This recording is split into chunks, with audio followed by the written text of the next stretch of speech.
All right, David Pallmann. So, it has been a hot minute since we've actually been together, and have just had little conversations over the years. But I wanted to have you on to discuss. Honestly, I've been super stoked all day about our conversation today, and we're probably almost certainly not going to have time to get to all the things that I want to talk about. So we're going to have to do this again. But we'll start with just a couple things that we've been discussing lately. And it goes without saying, I feel like I shouldn't have to say this, but I'm going to anyway. You and I don't agree on everything. And we've discussed a lot of those things. Yeah. But there are still things that we can learn from each other when we disagree about things. And I don't have a problem learning from other people that I disagree with on certain subjects. But there are a lot of things, and probably most things, that we do agree on. And so I have problems with the attitude that people take, where it's like, oh, you disagree with me, and so even in like these key areas, therefore I'm not going to talk to you, or I'm not going to deal with you. That's not how I am.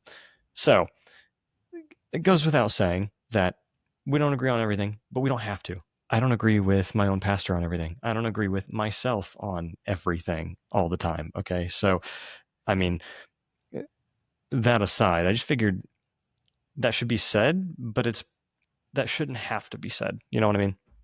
Anyway, were you going to say something?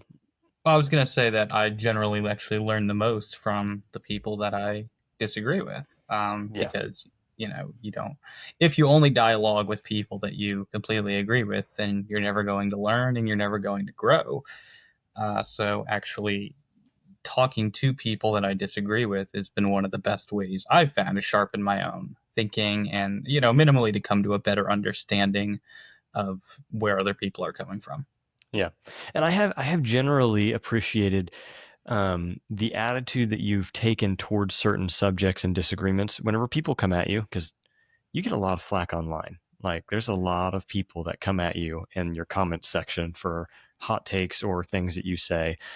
And I've generally appreciated, like, the attitude that you approach those things is typically very cordial, very kind, and you don't tend to revert to ad hominem attacks on people and attacking their character and things like that and be like, well, you're just an idiot. So I appreciate that, because there's a level of grace that has to be given there to deal with people that are extremely hostile towards you, and people that are extremely arrogant in their hostility and think that they know a lot about a subject that they've maybe never touched or talked about or studied. And so I do appreciate that attitude when it comes to those things. Now, what I want to deal with today specifically, I want to start with epistemology, because this is something that I see as being an incredibly important subject that needs to be better understood by other Christians. And it's a subject that I need more study in myself. I've done cursory studies on it, and so I have a basic and a decent understanding of it. However, you've studied this far more than I have. You've done entire series on your YouTube channel and things like that. And so I've listened to a lot of those. A lot of it has been helpful and really helped me grow. And a lot of it has completely gone over my head, not going to lie. So I want to try to break down some of those things, ask you some questions about them. I want to keep things fairly simple. I don't want to make things, I want to simplify things, but I don't want to dumb them down. I want to make them easy to be able to understand and learn, but I don't want to take everything and put it on the bottom shelf, because I think the way that we grow is we stretch our minds into trying to understand new concepts and hard concepts, and especially when it comes to understanding new vocabulary and things like that. So I don't want to leave.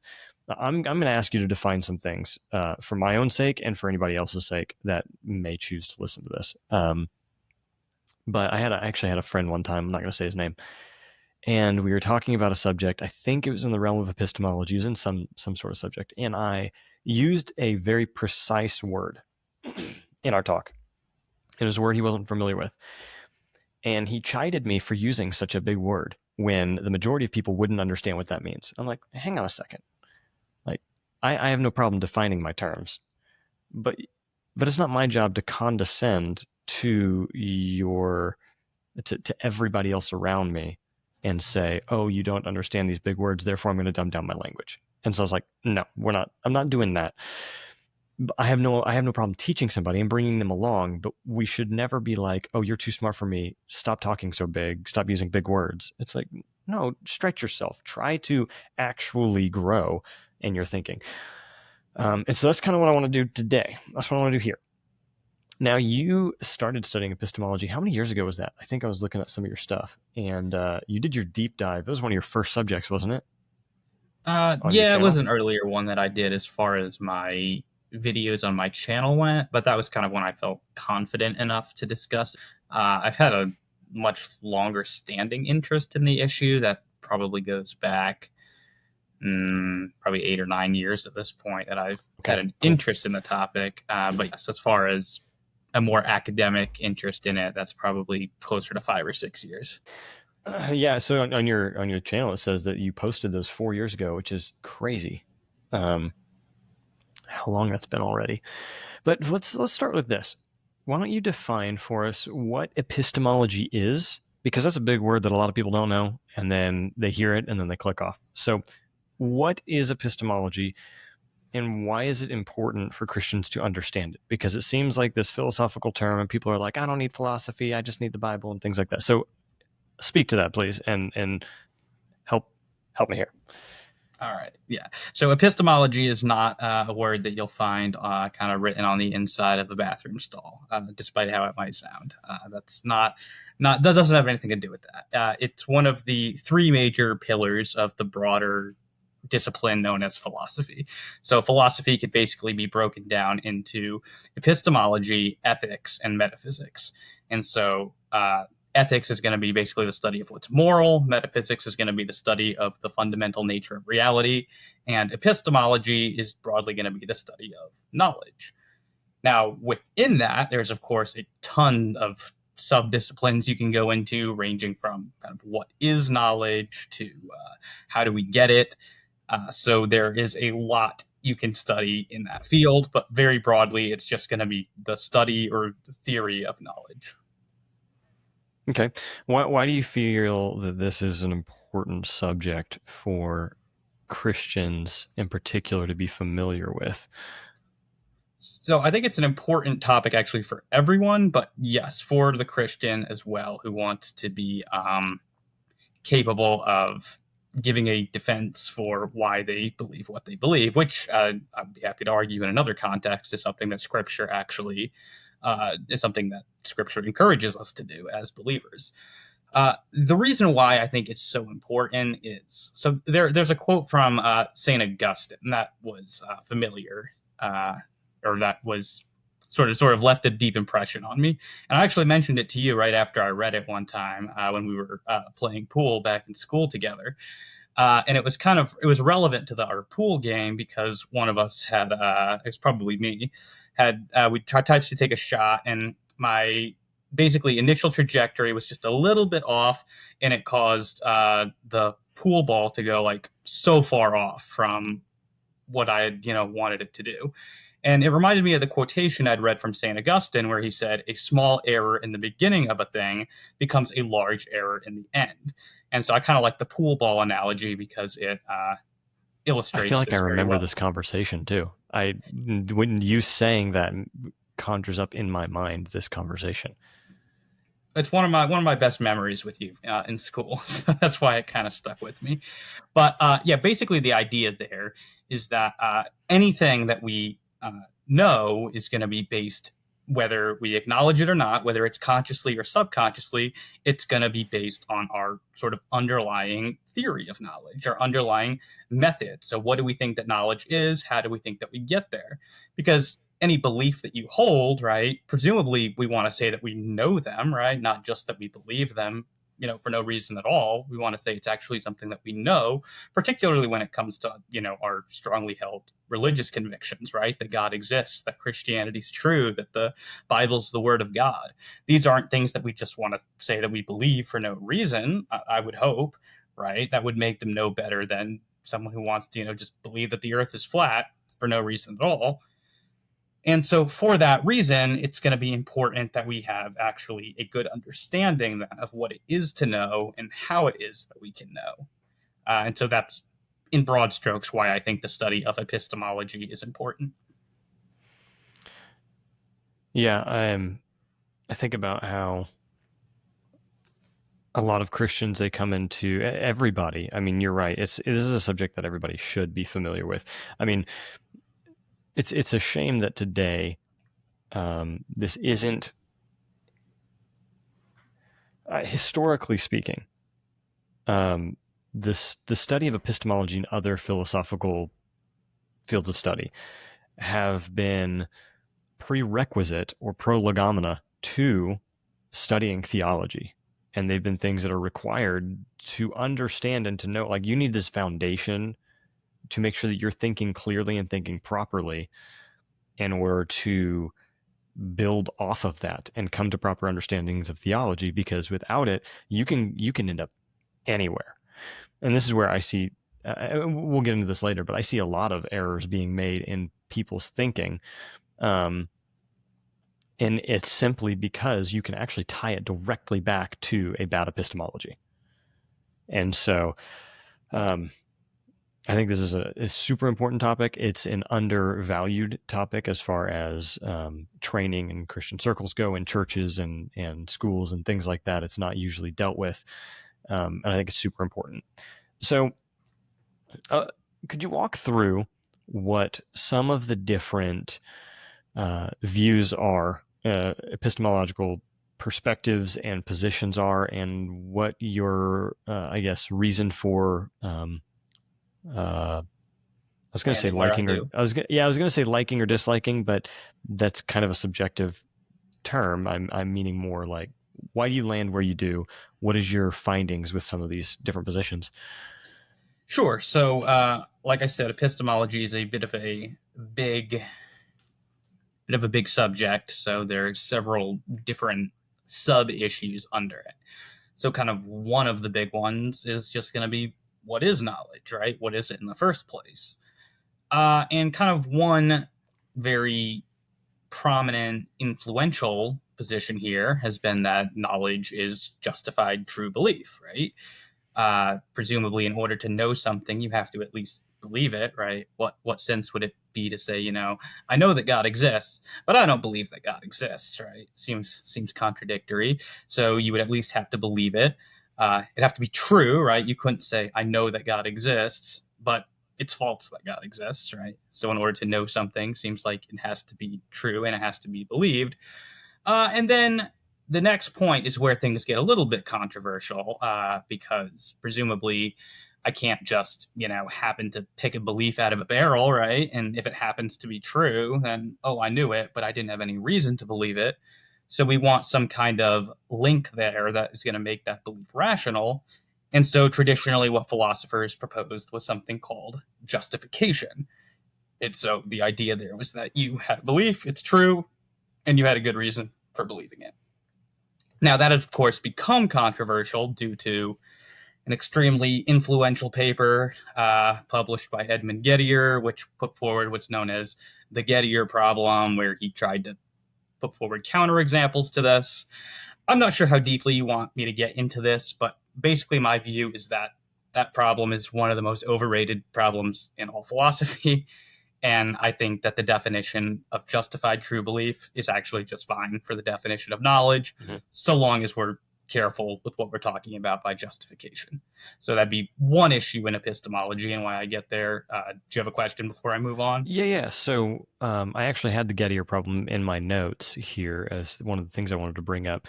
Now, I'm curious as to what exactly you mean as far as overrated. I mean, in my mind, it has been and again, correct my thinking on this, but the way that I've thought about that issue is not that it undermines the concept of justification, but it brings up an important problem that needs to be addressed, which is like I don't remember what his example was. The one that I think of, and maybe his, is like, let's say you have a farm and you look out over the field and you're trying to see if your cow is standing over off yonder.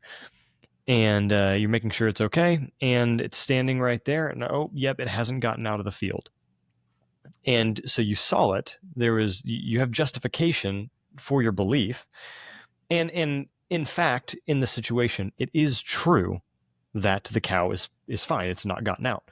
However, what you didn't know was that you were actually seeing your dog, or you were seeing some, papers that had blown in the wind and gotten stuck in a fence or whatever. And so from a distance, being blurry, you don't have sharp eyesight at that distance. It looks like your cow, and so you thought, oh, my cow is not out of the fence. Well, it is true that your cow had not gotten out. However, the justification that you used to get to that conclusion was not legitimate. It didn't actually connect. And so in my mind, that's been, okay, yeah, that's a helpful distinction to make. But so whenever you say that it's overrated, what exactly do you mean? Maybe let me give a little bit of perhaps a clearer case of a Gettier case, and then I can talk about why I don't think that this is a successful defeater for the. A defeater is just a reason to think that something is wrong. Now, sorry, really quick, right before you get into that, does Gettier consider this to be a defeater of justified true belief? He considers it to be a defeater to the adequacy of that as a definition or analysis of knowledge. So he thinks justified true belief is not enough for knowledge because you need something else. And so philosophers have been going on now for more than half a century arguing about what is that magical fourth thing that you need in there. And there's all kinds of I mean, the literature on this is vast. There's tons of proposals and things, but without getting too bogged down in all that, I think maybe a simple example of a Gettier case would just be, imagine you're at the airport, right, and you're go look at the clock to see what's the time, and the clock says that it is 12 o'clock, right? And so on the basis of that, you form the belief that it's 12 o'clock. And let's suppose it actually is 12 o'clock. So it seems like you have a justified true belief that it's 12 o'clock. But now suppose that the clock is actually broken, right? Broken clock is right twice a day. So it seems like something's gone wrong there, right? It seems like you have justified true belief, but you didn't actually know it, right? Because there was something wrong with the justification that was at play there. That's the essence of a Gettier case. There's a whole bunch of different ones. There's some special ones. We don't have to get too technical. That's basically the idea, is that you can get justified true belief, but intuitively something feels wrong about it. It feels like it's not knowledge. Basically, the way I get around this is I distinguish between two different types of justification. So I say that you can have justification just in the sense of having like a reason to believe something, like looking at the broken clock. It's a reason to believe it. And then I make it, then the justification type 2 is going to be justification that is based on true premises. So in the case, what went wrong basically when you inferred that it was 12 o'clock was you based that on the premise that the clock was working, or that the clock was accurately telling you the time. And so you inferred a true belief, but the inference wasn't valid it wasn't a sound argument because the premise was false, right? That the clock was functioning properly. And so I think if you make that type of distinction and you say knowledge has to be justification in that secondary sense, so it's justification type 2, true belief, that's going to get you around any counterexample, because the reason that Gettier cases seem to have force is because you're always inferring a true belief from a false premise. But if I stipulate that, okay, in order to be knowledge, it has to be a true premise that you've inferred the belief from, then you're never going to fall prey to those sorts of counterexamples. So that's basically why I think it's an overrated problem in philosophy, is because it seems like there's a really simple solution. So simple, in fact, that Bertrand Russell actually proposed it way back in the early 20th century before Gettier even published his paper. Like Bertrand Russell anticipated this as a potential problem, and he already solved it, in my opinion. And so, like, it never should have blown up into the big issue that it was. But that's generally where I fall on the question of the analysis of knowledge. I think it is justified true belief. We just have to be a little careful about what we're talking about by justification. Yeah, and the issue with knowledge, and this is what we're defining. I don't know if we said this explicitly at the front, but epistemology, we said, is the study of knowledge. How do you know anything? And we've defined knowledge as justified true belief. And a question that I've been asked before is, well, says who? Like, who determined that that's the definition of knowledge? What if I want to use the word in a different way? So I guess I'll pose that question to you. Who determined the definition of knowledge? Yeah, so this is actually an interesting question that kind of gets us into a field that's related to epistemology. It's a little bit different, but this is going to be semantics, right? What is the meaning of meaning, right? So my view on this, it might sound a little bit interesting to some people, but I think it's actually just kind of common sense. My view is that words don't actually like have objectively correct definitions, right? This is why words can change over time. This is why we can have misunderstandings in communication because we're not necessarily using the words in the same way. So the whole question of like who says what the word gets to mean, it seems to me like that's presupposing that there's an objectively correct meaning for words, and that just seems wrong to me. We have the ideas that we have, we put words to them. And philosophers kind of technically realize this when they uh, use what's known as a stipulative definition, where you can just sort of stipulate, this is how I'm defining the term for this. And you can do that. You can define a term however you want via a stipulative definition. Now, some people might be concerned about that. Like, well, if there aren't like objectively correct meanings for words, then like, does like just chaos follow from that? You're a postmodernist, and you think Right. everybody's truth is, yeah. Yeah, and I think that that's wrong, right? I don't think that there's any like radically postmodernist implications that follow from this, because while yeah, you can define a word however you want, words do have certain more useful definitions. So pragmatically, could I define could I use the word banana to refer to God? Yeah, I could, but that's not typically how the word is used. There's no particularly good motivation to use the word, banana to refer to an all-knowing, omnipotent, uh, all good being, right? So, it's not a very useful definition. And so that's kind of my view is we can absolutely have a conversation about what definitions of terms are most useful. And here's another point too, is that words can have multiple definitions, right? Like there are multiple types of knowledge. There's like knowing how to do something. There's knowing a person, like I know you. The justified true belief definition is that's supposed to be an analysis of what's called propositional knowledge. And propositional knowledge is basically anything that you could express in a declarative sentence. So, like, it is true that God exists, right? Or that the earth is round. Anything that you can kind of express in a that clause as a declarative sentence, that's propositional knowledge. And so that's what I'm saying is justified true belief. But, obviously the word know can be used in other ways. Like when I say, I know Noah Cantrell, I'm talking about a different sort of thing there. So there are different types of knowledge. So, worst case, I can just stipulate that's what I mean by knowledge, justified true belief. And I don't have to make any argument for this being the objectively correct definition of the term, because I don't actually think that that's a thing. Yeah, no, I agree with you that you're diving into the subject of linguistics, and which is a fun subject in my opinion. I love linguistics. Whenever I mention that to other people, they're like roll their eyes and they're like, "Oh my goodness, it sounds so boring." But it's fascinating. Um, and you're talking about like the semantic domain of a word, how we can use a word in many different ways. And so, and the word, there's several examples. One that I think of is like if I say the word commercial, am I referring to a business? Am I referring to something you watch on the TV? Am I referring to something that is of industrial quality?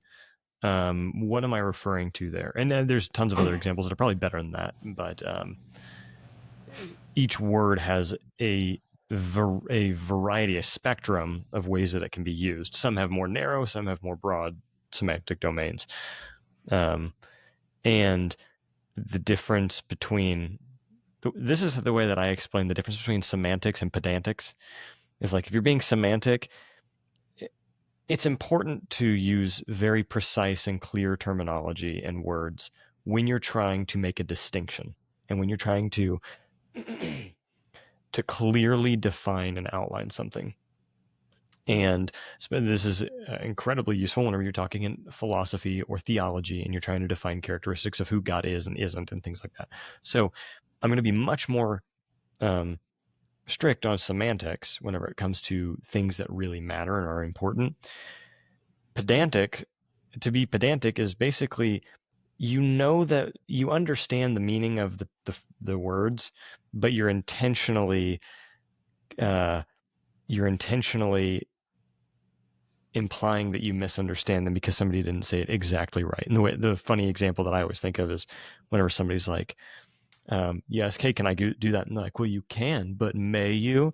And it's like, I want to turn back around, and whenever they say, may I do this? And be like, you may, but can you? Are you capable of that? You know, it's like, okay, you know what I mean. You understand the world in front of the text, so to speak. And And I so, think I yeah. think there's an element of kind of it's sort of context dependent when it's pedantic, right?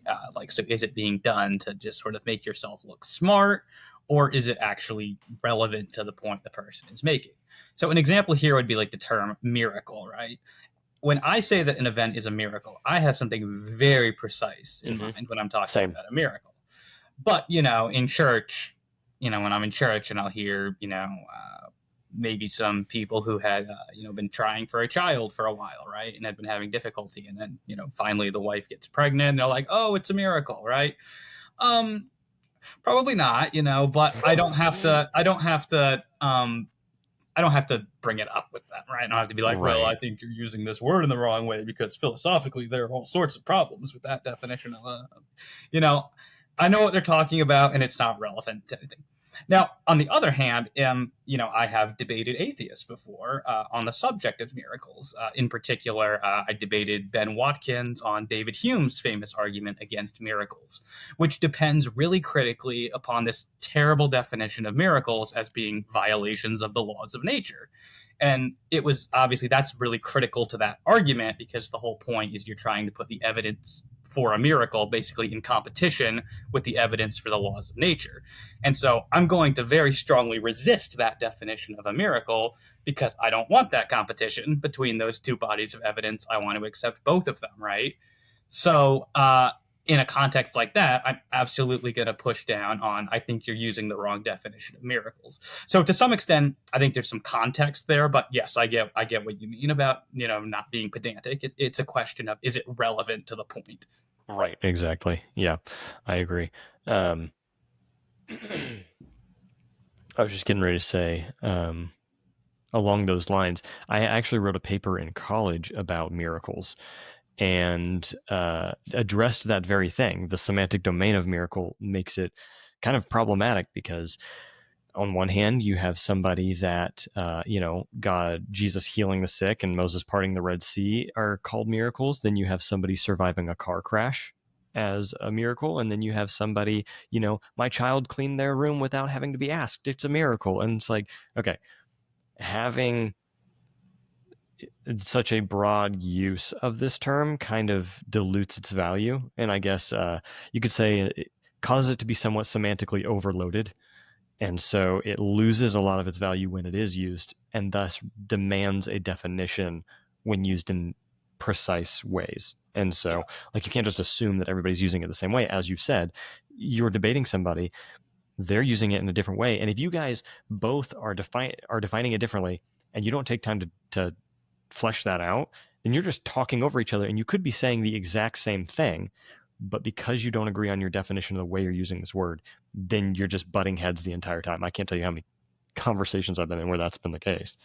Or it could be an example of talking about two completely different things, right? And using the Mm-hmm. same term. And so then you're Yeah. just going to have an example of, oh, the precise term is escaping me, but I guess the colloquial term would be, equivocation. That's would be the precise term. But talking past each other would be maybe the more colloquial thing. Because it can seem like you have a disagreement with somebody, right? When you maybe don't. I can tell you this has actually come up in conversations with atheists too. Sometimes it will turn out what they're arguing against, right? What they're saying they don't believe in if they don't believe in God, and then they'll define God in like this crazy way. Like I don't believe in that either. But in so that case, we're not actually having a disagreement, right? We're talking about two completely different things by the same term. And so, for the sake of clarity and focus, it's also can be very important to get a clear definition on the table. Yeah. Yep. I agree. I see that all over the place. I was just thinking of there's a debate that Hugh Ross recently did with somebody from Answers in Genesis. I don't know if you saw that. And the Answers in Genesis guy, whenever it was his turn to get up and present, he was presenting a case against supposedly what Hugh believes, but every single thing. I'm not insanely familiar with Hugh's beliefs and all of that. I'm familiar enough to know that this guy was building an entire straw man, and just I was like, he was talking about how like, well, we don't believe this, and if you believe this, then this is ridiculous. And I'm like, well, Hugh agrees with you. Like he doesn't believe that, so you're not even addressing the issue. And like you said, you end up equivocating on a particular term, and so you guys are both arguing for something entirely different, and so you talk past each other, and it's not helpful to anybody. Yeah, there's an interesting quote from Timothy Keller. He said, "Tell me about the God that you don't believe in, because I probably don't believe in him either." You know, and it gets to that point where it can be very important to define the terms and make sure that we are talking about the same idea. And sometimes you have to back up too. Sometimes you think you're on the same page with a person, and then you're kind of seeing where they're going. And you're like, "Hold up, I'm not sure we're talking about the same thing." So it can be very helpful to just get it on the table. And most philosophy books that I will read, uh, typically like there'd be a good section at the beginning where the author is just going to clearly lay out this is how I'm using these terms, and that's very helpful. Yeah. And so what you're saying, essentially, to come back to what your original point was on the definition of knowledge, is that knowledge, like every other word, has a semantic domain and a context with which it's being used. And in the context of uh, how was it that you said it? Propositional knowledge. Prepositional knowledge. So you're making a statement that you are therefore stepping into this definition and are bound by your use of it at that point. So like an example that I always think of, because it's all too prominent, is whenever somebody says, God wants me to do X, and you say, oh, really? How do you know that? And they're like, well, I just know. I just know that God wants me to do that. Like, that's not how that works. Like, you don't know what you're saying. What do you mean you just know? You, like, what is your evidential, what has brought you to that conclusion? You can't just wake up one day and then clairvoyantly know something. Like, what Yeah. is it that you're...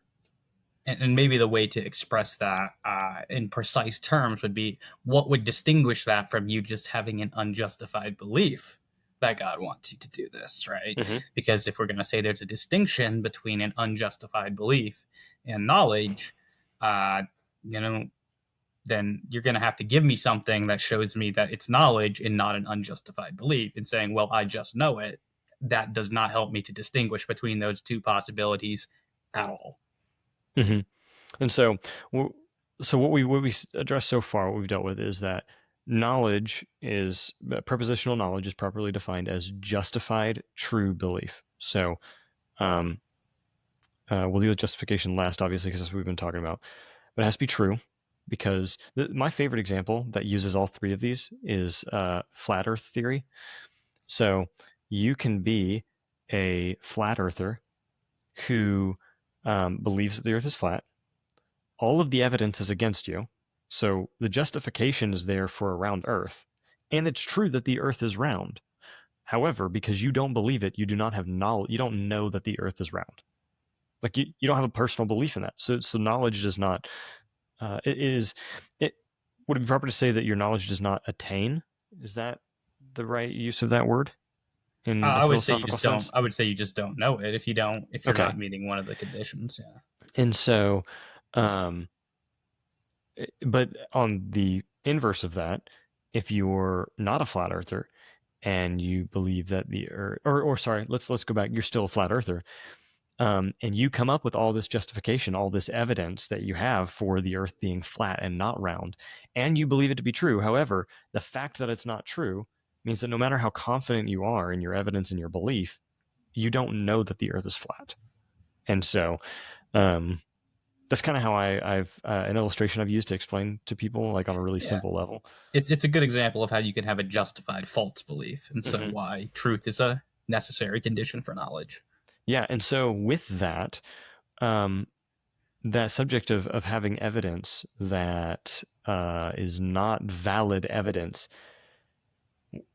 how does that work exactly? How do you value or rank evidence as far as whether or not its value in bringing you to a particular conclusion?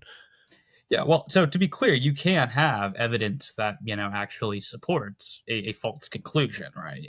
There can be circumstances in which it's rational to believe a false conclusion because all of the evidence that you have would suggest that, right? We can think of like cases of say people like seeding evidence, right? Planting maybe a bunch of stolen money in somebody's apartment, right? It could actually be rational for the authorities to conclude that this person stole the money, right? Even though they didn't. So it is important to recognize that evidence can be misleading. Now, it usually isn't, and there are different types of evidence. I would argue there are certain types of evidence that can't lead you astray. But kind of generally, when we're talking about sort of our contingent, sort of empirical knowledge, our knowledge of the world, then it can go astray. So I think the key here is to acknowledge that yes, you can have justified false beliefs. That is a possibility that's out there. But when it's true, when you have a justified true belief, that's when you have knowledge. Right. So then, how do you rank evidence in order to avoid that problem? Is there a way of doing that so that that happens less often? Because I mean, and we can come back to this, but when you think of the concept of like conspiracy theories, we talked about this the other day. Um, Conspiracy theories are built on evidence. Now, whether or not the thing is true, some you can, some are more justified in believing that the evidence is solid towards that conspiracy, but then others, it's like you can create a conspiracy out of anything and find justification for anything. So, how do you rank evidence in that sense? Yeah, there's ways to mitigate against this, right? So a future topic that we're probably going to be discussing at some point would be that I, for example, think that the Gospel of Matthew is the first gospel to have been written, whereas most New Testament scholars think that the first gospel to have been written is the Gospel of Mark, right? So you know, how can I be sure? Because obviously I have reasons for thinking the Gospel of Matthew would be written first. So kind of how can I mitigate against the possibility that maybe I've got misleading evidence, right? And so one way I've done that is I've tried to read, right? What do the leading scholarly proponents of the priority of the Gospel of Mark, what are the reasons that they have for thinking this? So you can kind of look into the other reasons that are out there. Where are the most likely places that you're going to find better evidence? And so, in this particular example, the most likely place that I'm going to find if there's better evidence against my position on the Gospel of Matthew, then I probably would find that in the sources of the leading scholarly proponents of the priority of Mark.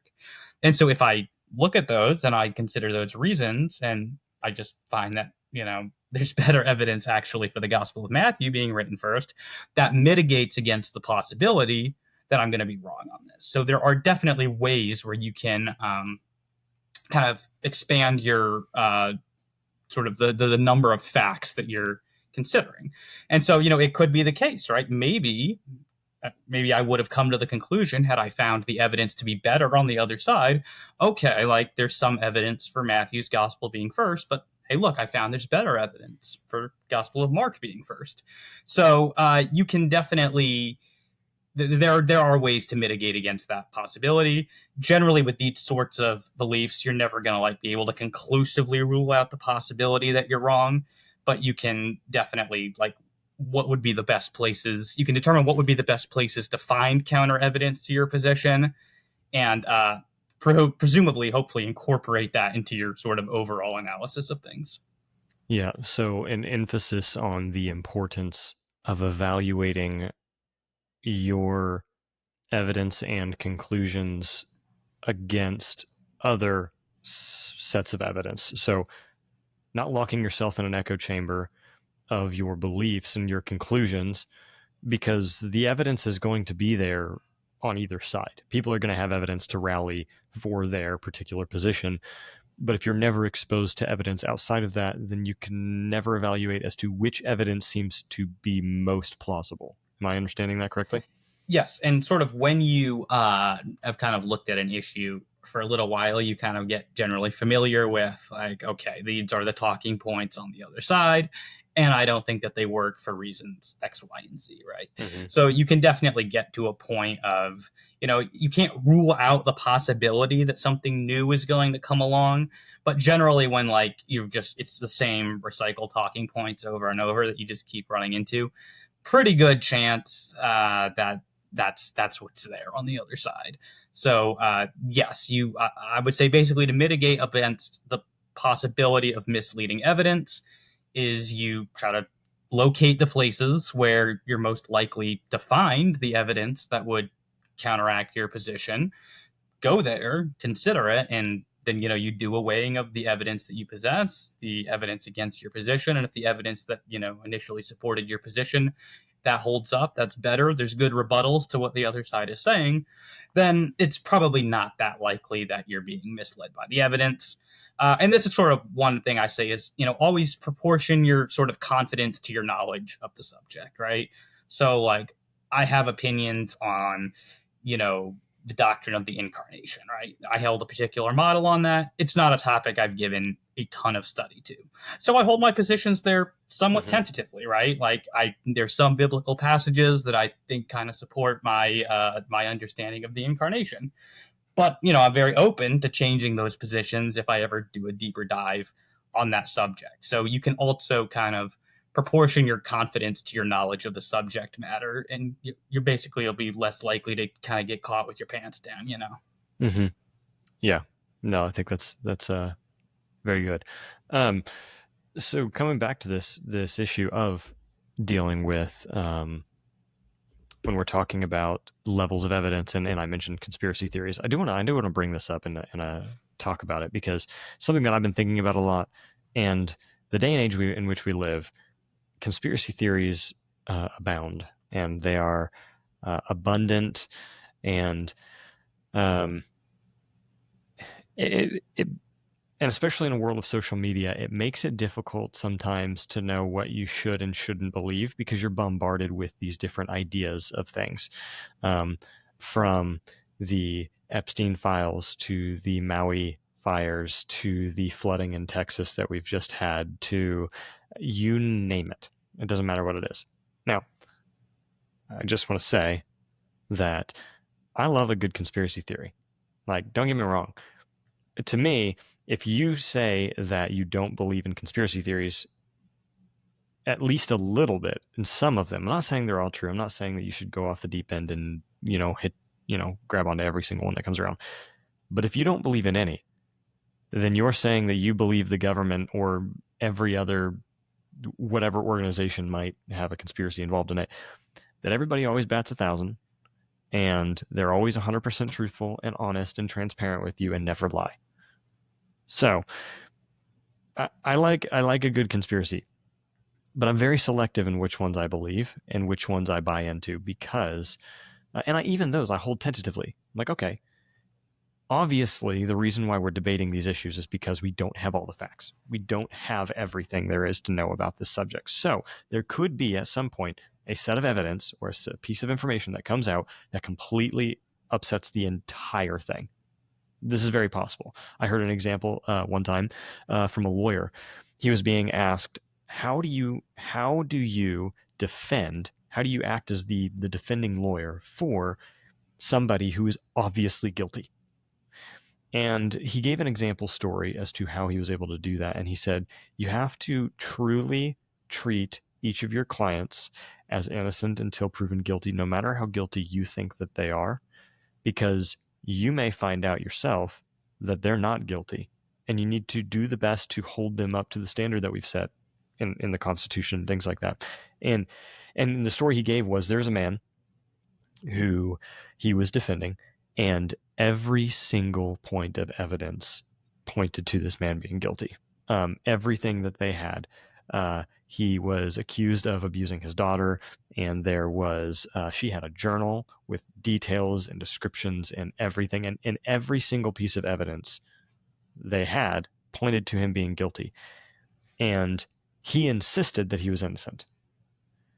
What ended up happening was, during all of this trial process and everything else, I don't remember if it was shortly after or within the midst of it, the daughter comes out and says that she just made it all up and framed him because she was bitter about something.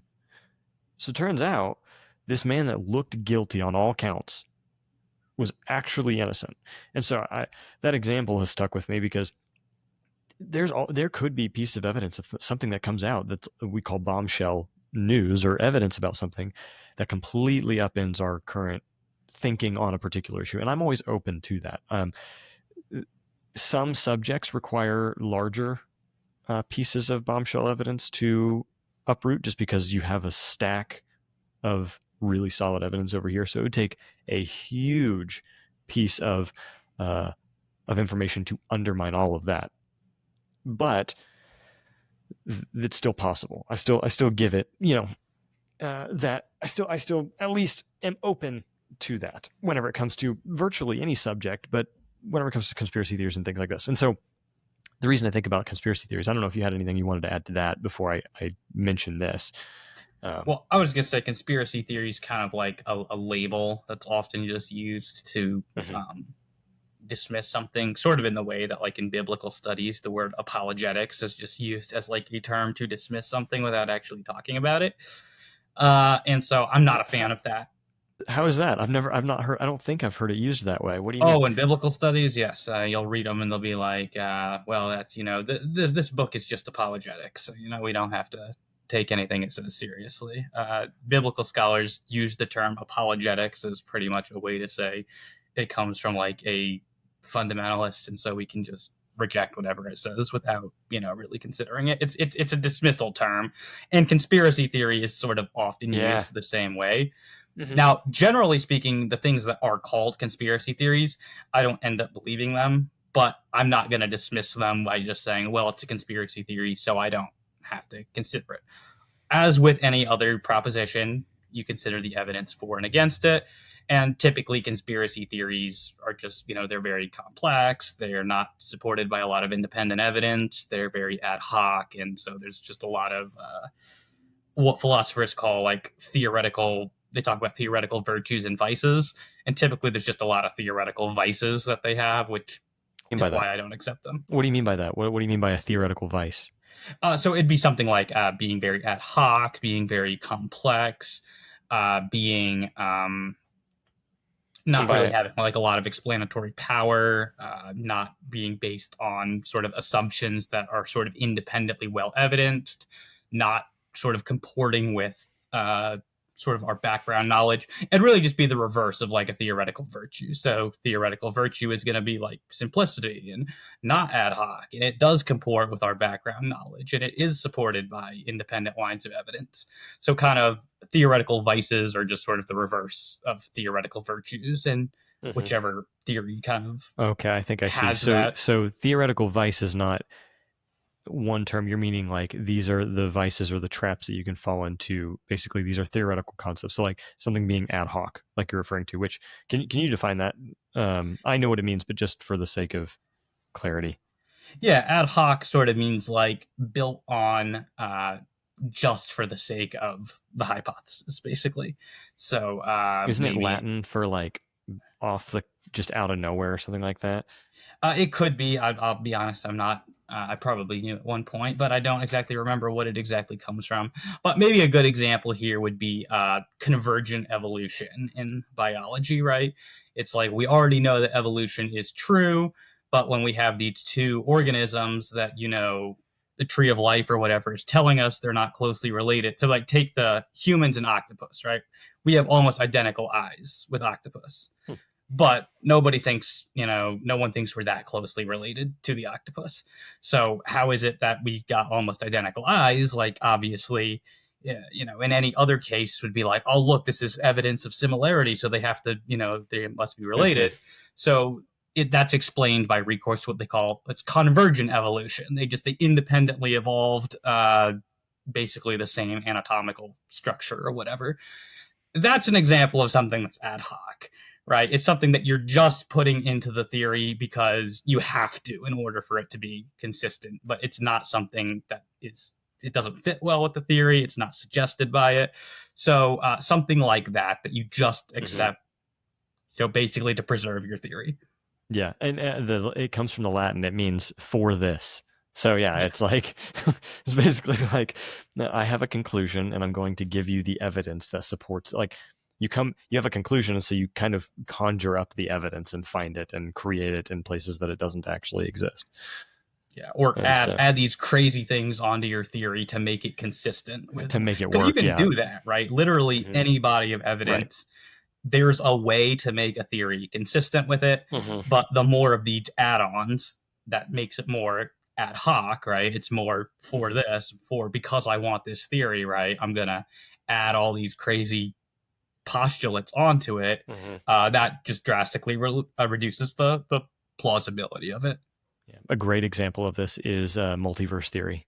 It's like I don't like the conclusion that we have to come to with the fact that randomness cannot generate a universe in the state that ours is.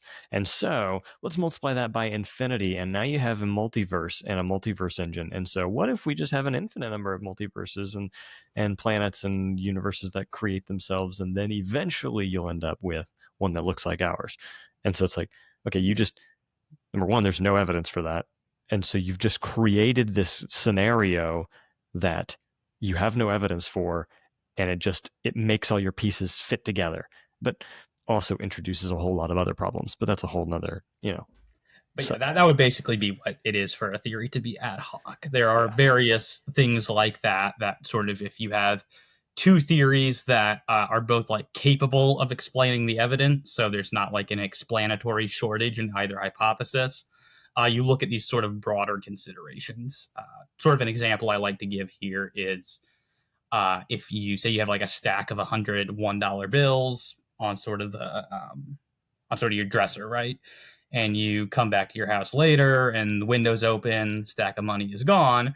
Well, here's two hypotheses. One is that somebody opened the window, came in, took the whole stack of money. Here's another hypothesis. 100 people all independently opened up the window and came, and each one just took $1, right? Those both explain the evidence, right? But one of them is a heck of a lot more simple than the other one. So the simpler hypothesis is, all other things being equal, more likely to be true, right? That could be overridden. Like, it's say you have like a video camera in there and you view 100 people, each come in and take $1, right? That will override the simplicity. But all other things being equal, you go with the simpler hypothesis that, yeah, it was probably one person who came in and took the whole stack. right. Which this is the concept of Occam's razor, right? Yep. Okay. So basically, like the more simple the conclusion, the more likely it is to be true, and the more complicated it gets, the more evidence you have to defend that complicity. Right, because basically the number of things that your hypothesis posits affects what's sort of known as a prior probability. So the prior probability that only one person stole the whole stack of money is a lot higher than the hypothesis that 100 people did. Why? Well, because one only requires one thing. The other requires 100 different things. It can go wrong in 100 different ways, right? Because if only Right. 99 people came in, right, and one of them took $2, that hypothesis is false. If 70 people did it, that hypothesis is false. So there's so many different ways for it to fail that the prior probability on it is drastically low. And so, yes, you would need a lot more evidence to overcome what's called the low prior probability. And like I said, a video camera footage, that would be a great piece of evidence to overcome the low prior probability. So it can be done, but it becomes harder to do the more sorts of things you're adding into your hypothesis. Right. Yeah. I'm thinking about how, like, you could make any scenario like that more and more complicated if you want by adding more factors. So what if we didn't say it was a person or 100 people? What if we said it was 100 monkeys that all got loose from the zoo, and then they happened to be in your neighborhood strolling by, and then they looked in your window and saw something in your room that they wanted, and then they opened the window, and then all the cash blew out the window. I mean, like, you can add an infinite number of explainer elements to the story, but the more absurd and the more elements you add, the less likely it is to have happened, the less plausible it is. And so what often happens with conspiracy theories, and I mean, I'm using that term to refer to, basically, I know a lot of people have problems with that term, and I know a lot of people accept that term, and they talk about how, like, well, that was a term that was invented by the FBI in order to discredit people that actually were looking into things. It's like, okay, I'll grant all of that. I'm not saying that all conspiracy theories are bad or wrong, and I think that they're fun. However, I would consider even things that have a lot of evidence, I would consider them to be a conspiracy theory in the sense that, like, I don't know how to give a good example without it also being a rather controversial one. So I'm okay with you using the term. I mean, just as long as you're not using it to, like, dismiss it, be like, I don't have to touch it right. because it's Yeah, a no. And conspiracy I theory. use it more to talk about these things that we kind of usually assign that name to. And I can say, well, that one has more validity than another one does, or more evidence into. And so based on that, whenever it comes to simplicity and just kind of creating elements ad hoc, what tends to happen with a lot of these conspiracies is that they start with a conclusion, and then they find and build these evidential pieces around it, and um, they they've already determined what the answer is, what they want to believe about the situation.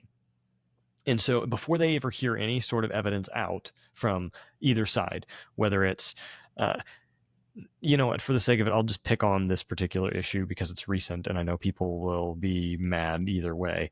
The flooding in Texas is a great example of this. And again, I'm not saying that I have all the knowledge on this and that I'm right. There are a lot more people that are much more intelligent on this issue, and so I could be wrong. But what I see happening is, in this social media kind of culture, what it does is there is like this mindset and this where a few people posit these random ideas, and then everybody kind of jumps on those. And if it weren't for social media, nobody would actually, like, the vast majority of people wouldn't be coming to these conclusions on their own. And I'm not saying social media in the sense, because somebody's gonna be like, well, yeah, because that's where we get information. Well, I'm not saying if you didn't have more information. I mean, if you didn't have all of these people who don't know anything and they just get on there and that's all they do. You look at their profiles and all they do is conspiracy theories. Like this is caused by this government or this group, or, this particular company is trying to, secretly, poison you or do this kind of, and, like, there comes a point where it's like, okay, your sources matter, for one. And I'm not saying that you should believe everyone that claims to be an expert or is supposedly an expert in their field. I think you should have skepticism there. However, if you're not willing to hear out the evidence that is provided by somebody that is an expert in their field, then you are betraying that you don't actually care about the truth because you're only willing to hear arguments that support your conclusion. But this comes back to what we were talking about a little bit ago with if you're not willing to, you need to at least hear out the other side and understand, okay, do I have good reason to believe that what they're telling me is false? And this is where the issue of complicating things and it becoming more complex and is typically conspiracy theories are built on the concept of, well, isn't it possible that? So like in your example, isn't it possible that 100 people came in and each one stole a dollar bill from me? Oh, well, yes and yes, but what was Yes, it? but possibility comes cheap. Yeah. And anything, you could say that anything's possible, you know, and I'll let you speak to this too, but like, it's possible that you and I aren't even speaking right here and this whole video is AI. Well, okay, maybe. I mean, and as time goes on, then that becomes more and more realistic. But it's also possible that you and I aren't actually here sitting at our desks having this conversation, but we're just, like in the Matrix. And we think that it's real, but it's not really because the world has been built around our perceptions of reality and things like that and constructed as an illusion. But you can't prove that. That's not helpful. And this actually comes back to that epistemic problem I know you've dealt with, this particular issue, which we should come back to. I want to deal with that in particular. But you looked like you wanted to say something. Oh yeah, I mean we can definitely come back to global epistemological skepticism because I find that to be one of the most fascinating topics out there. But I mean, yeah, just in general, possibility comes pretty cheap. So saying something is possible is not the same thing as showing that it's probable, plausible, or likely, right? Because an infinite number of things are possible. I mean, just about anything that doesn't involve a logical contradiction is going to be possible at some level. At some point, we have to ask the question because I mean, here's what you can kind of say: if somebody says that their crazy conspiracy theory is possible, you can say that the mainstream alternative isn't that also possible. The answer is going to be yes in both cases. So that's why focusing on what's possible just it doesn't get us anywhere because a million different things are going to be possible. What we want to know is what is the conclusion that's best supported by the evidence that we presently have. And so that's where I always try to drive the conversation, back with people. There are very rare cases where what is possible is interesting, and I know I'm one to talk because I'm in a dialogue with somebody right now over a particular argument for the existence of the soul, and my argument actually does turn on something being possible. But in general, possible isn't that interesting. We want to know what's likely. Mm-hmm. Yeah, and it's the question should not be, and this is the thing, is that this is what a lot of these conspiracies are built on. It's like, well, isn't it possible that? And then they go on and on and on. So it's like, well, isn't it possible that this happened? And if somebody says yes, it's like, okay, well then given that, isn't it possible that this also happened? And then this, and then this, and they build up this whole world around these things. Sort of And like building up a house of cards. yes. And the question shouldn't be, is it possible? But is it plausible? And is it probable given the available evidence? And given the varieties of evidence, okay, you may say that there's evidence over here for all these things that you've constructed, like this idea. But have you compared it to the set of evidence on the other side that basically says you don't know what you're talking about? And so, go ahead and really quick define for us plausibility. Probability is pretty obvious. Like, is it probable as in like, is it likely?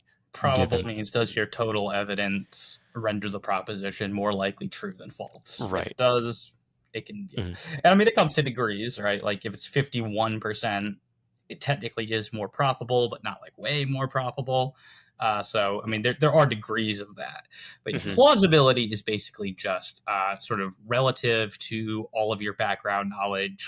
Sort of how likely does that make the conclusion, right? So for example, right, if you are a Christian, right, who believes that God does miracles, right, answers prayer, then it might be very plausible, right, that if somebody, doctors can't explain how maybe their cancer goes away, right, the whole church was praying for them, it might be plausible to you that, God did a miracle there.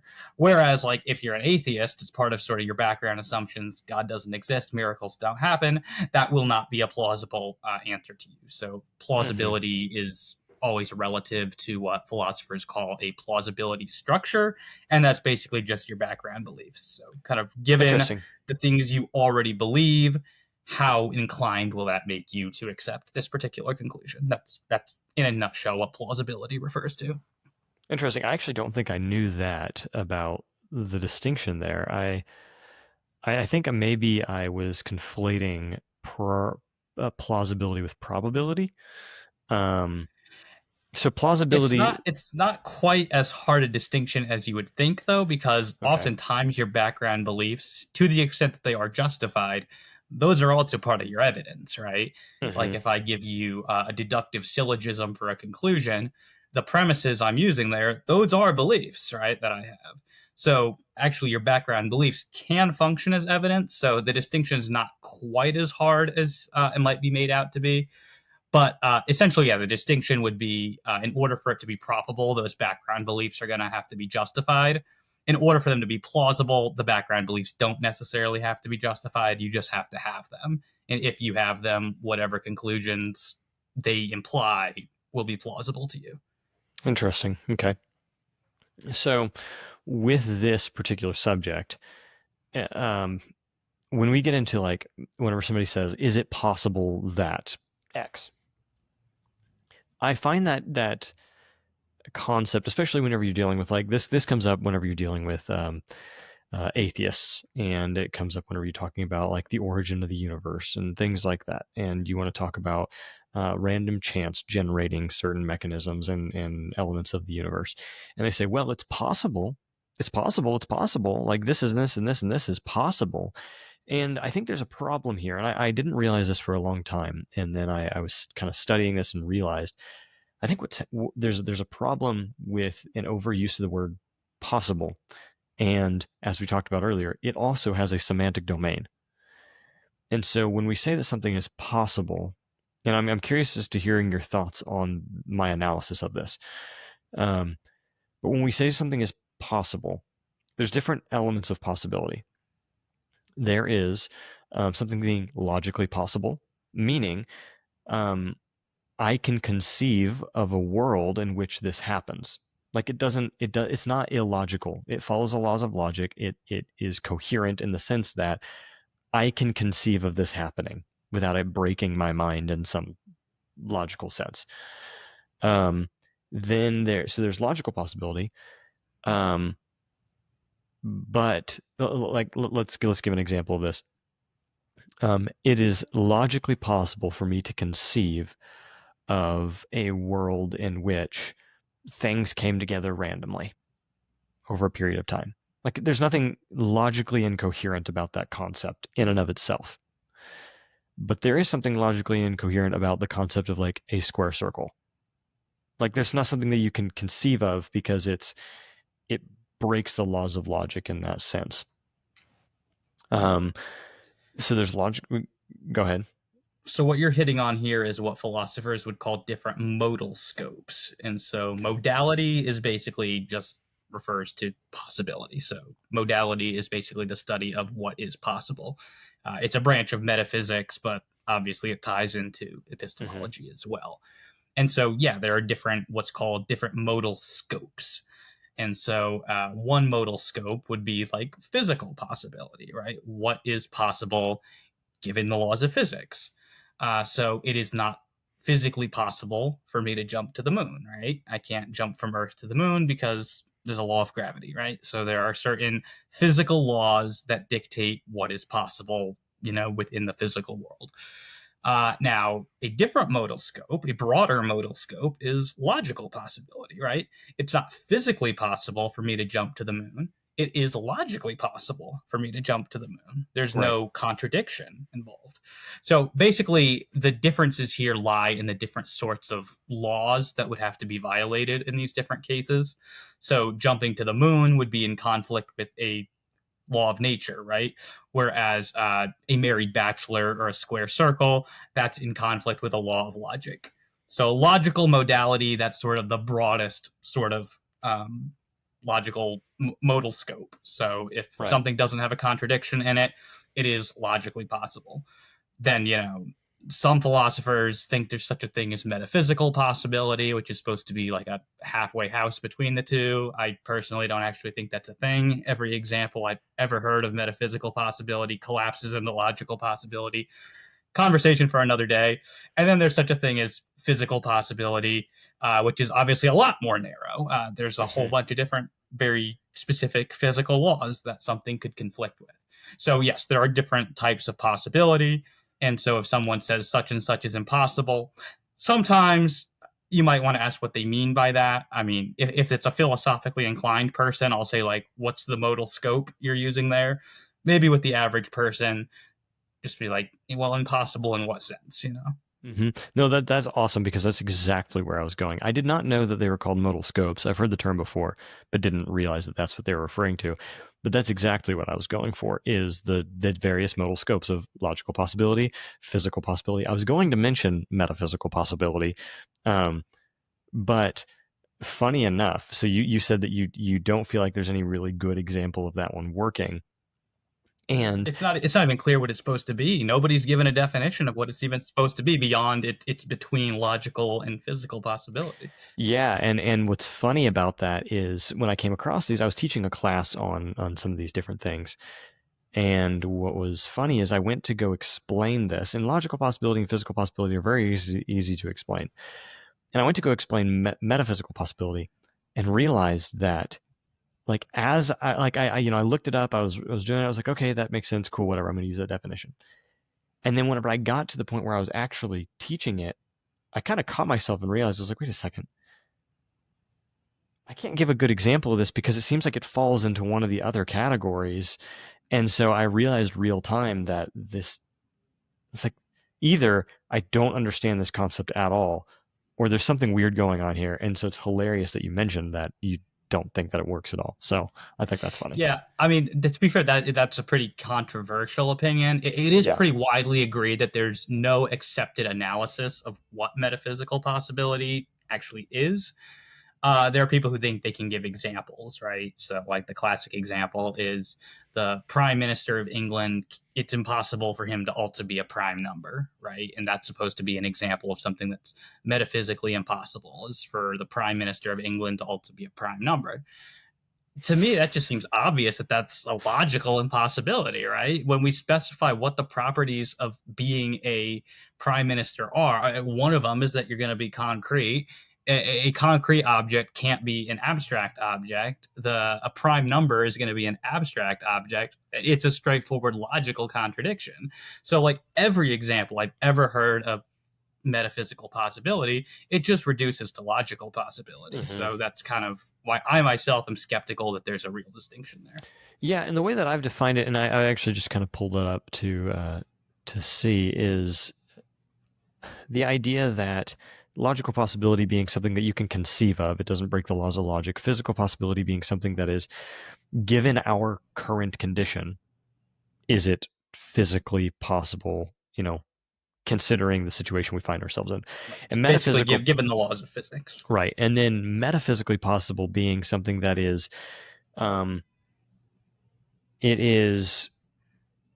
it would be possible, granted the circumstances were different. However, I can see how you would say that collapses into logical possibility, because, I mean, what's the real distinction? Because if something is logically possible, you change the physics of our reality, and now you can insert whatever logical possibility you want. So, like you said, it's logically possible that I could jump to the moon. However, it is not physically possible given the laws of gravity and things that we have here. So somebody would want to say, well, it's metaphysically possible for you to jump to the moon in some other universe in which the laws of gravity were different. It's like, okay, well, then you're just taking a logical possibility and shifting it, but you're not doing anything with it. You're just changing the scenario. Yeah. Yeah, so I can definitely see what you mean there. That's interesting. I'd have to look at that a little further. Yeah, to be clear, that's not like No, necessarily the dominant position. That no, is that's my fine. personal. I think it's interesting. That's fascinating. I want to look more into that now. So, um, yeah. So along these lines, as far as like when it comes to conspiracy theories, and we talked about, I think this is also important to mention. Um, Whenever we talk about considering evidence that somebody is presenting, um, you end up with a confirmation bias oftentimes with these things because, like I said, they come up with a conclusion and they go to hunt for the evidence, and I see this all the time, and a lot of stuff that I've been watching recently too, especially when it comes to, we'll just continue with the example since I've already set myself on fire with this one, is the issue of the flooding in Texas and across the United States and the world, because technically it's not just happening here, it's happening everywhere. But um, if you listen to somebody that is an expert or all of the experts in that field, every meteorologist, you look at people that are actively involved in the cloud seeding operations and things like that, and them explaining what the process is, what it does, how it works, how it doesn't work, all these different things. And I'll watch people sit and listen to very, very good explanations of these things and then come out of it and say, well, he's just saying that to cover his butt. Or he's just saying that he's just making that up, or he's a fall guy and he's just put out there to say these things so that we all believe that it's one way when it's really another. It's like, okay, at that point, your conclusion is unfalsifiable. No matter what evidence is presented to you, you will refuse to believe it. So what could somebody possibly say that would convince you that your conclusion is wrong? Because you're compiling all this evidence to yourself that you think validates your conclusion. And then when you look at the other evidence, you say, well, it must be false because it doesn't agree with my conclusion. And so if this person comes out, whether it's the CEO of a company or a government official or whatever, and they come out and they say, no, you're misunderstanding this, this is actually the facts, instead of evaluating that person and saying, do I have good reason to believe that they're lying to me because of other evidence around them lying, like whether it's their body language or the things that they're saying and they're caught in a lie, or we have actual evidence that says, no, what you're telling me is false. Other than those things, they don't look at the person and say, do I have good reason to believe this person is lying to me or telling me the truth? They look at it and say, did this person agree with me and admit that they're wrong? If they did, well then, yeah, look, see, I'm right. But if they didn't admit that they're wrong, then they're just lying to cover their own butt. It's like, well, okay, but you're playing both sides of the, it doesn't matter what this person said, you're going to come to the same conclusion no matter what. And I see this, you go through comment sections on videos pertaining to these types of things, or any conspiracy, it doesn't matter. No matter how strong the evidence is in one camp, if somebody's already made up their mind about this issue, they don't care what the evidence is. Yeah, I think that's called counting the hits and ignoring the misses. That's pretty much what the informal name for that sort of fallacy. So you think of somebody, shooting at a target, and they're only counting it when they hit it, but every time they miss it, well, now we're not going to count that. So it's pretty much, you're only like any source that agrees with you, those ones are fine, and then anyone that doesn't, oh well, they're just lying. You're counting the hits and ignoring the misses. Yeah. Yeah, that's exactly what's happening. And so whenever it comes to us talking about evidence, this is why I think it's important that we are to be evidentialists. And I would like for you to kind of explain that a little bit. What is evidentialism versus its alternatives? So this feeds into, remember, I specified that I think knowledge is justified true belief, right? So this sort of gets into the conversation of, so kind of what is it that constitutes justification? I mean, very broadly, everyone agrees justification is sort of the thing that, indicates that a proposition is true, right? Or at least it's something that sort of appropriately connects your belief to the truth, sort of and relates it all to you in some way. So there is a kind of debate in epistemology called the debate between internalists and externalists, and this relates to the location of that justification. Is it something that is internal to you in the sense that it's something that you have to be aware of, or is it something that is sort of outside of your own awareness, right? And so kind of the typical examples here, there are others, but sort of the paradigm externalist case is going to be process reliableism. And this is the idea that your belief is going to be justified as long as it was produced by a reliable process. So the idea is that your brain or your mind has these sort of belief, forming faculties. These are typically called cognitive faculties. And as long as they're reliable, which basically means they get it right more often than not, then your belief is going to be justified. So we could call it like justified true belief here means like reliable true belief. The important thing here is that that holds even if you're not aware of the reason why, right? So say that it's true that God exists, right? And say that your mind just cranks out the belief God exists. And so now you have a true belief that God exists. But if I were to ask you, like, do you have an argument? Do you have evidence that God exists? And you're to say no, for this view, that belief can still be knowledge because it was produced by a reliable process, assuming that, your mind is generally reliable here. And so what that takes out is that's what it takes out the awareness. So there's no awareness of the reasons for why you're believing things. It just has to actually be the case that your mind is, reliable. So that's kind of a paradigm example of externalism. Now, a paradigm example of internalism that I defend is called evidentialism. And this says it doesn't matter. Like, what is the causal story for why you got to having this belief, whether it came about through a reliable process, unreliable process.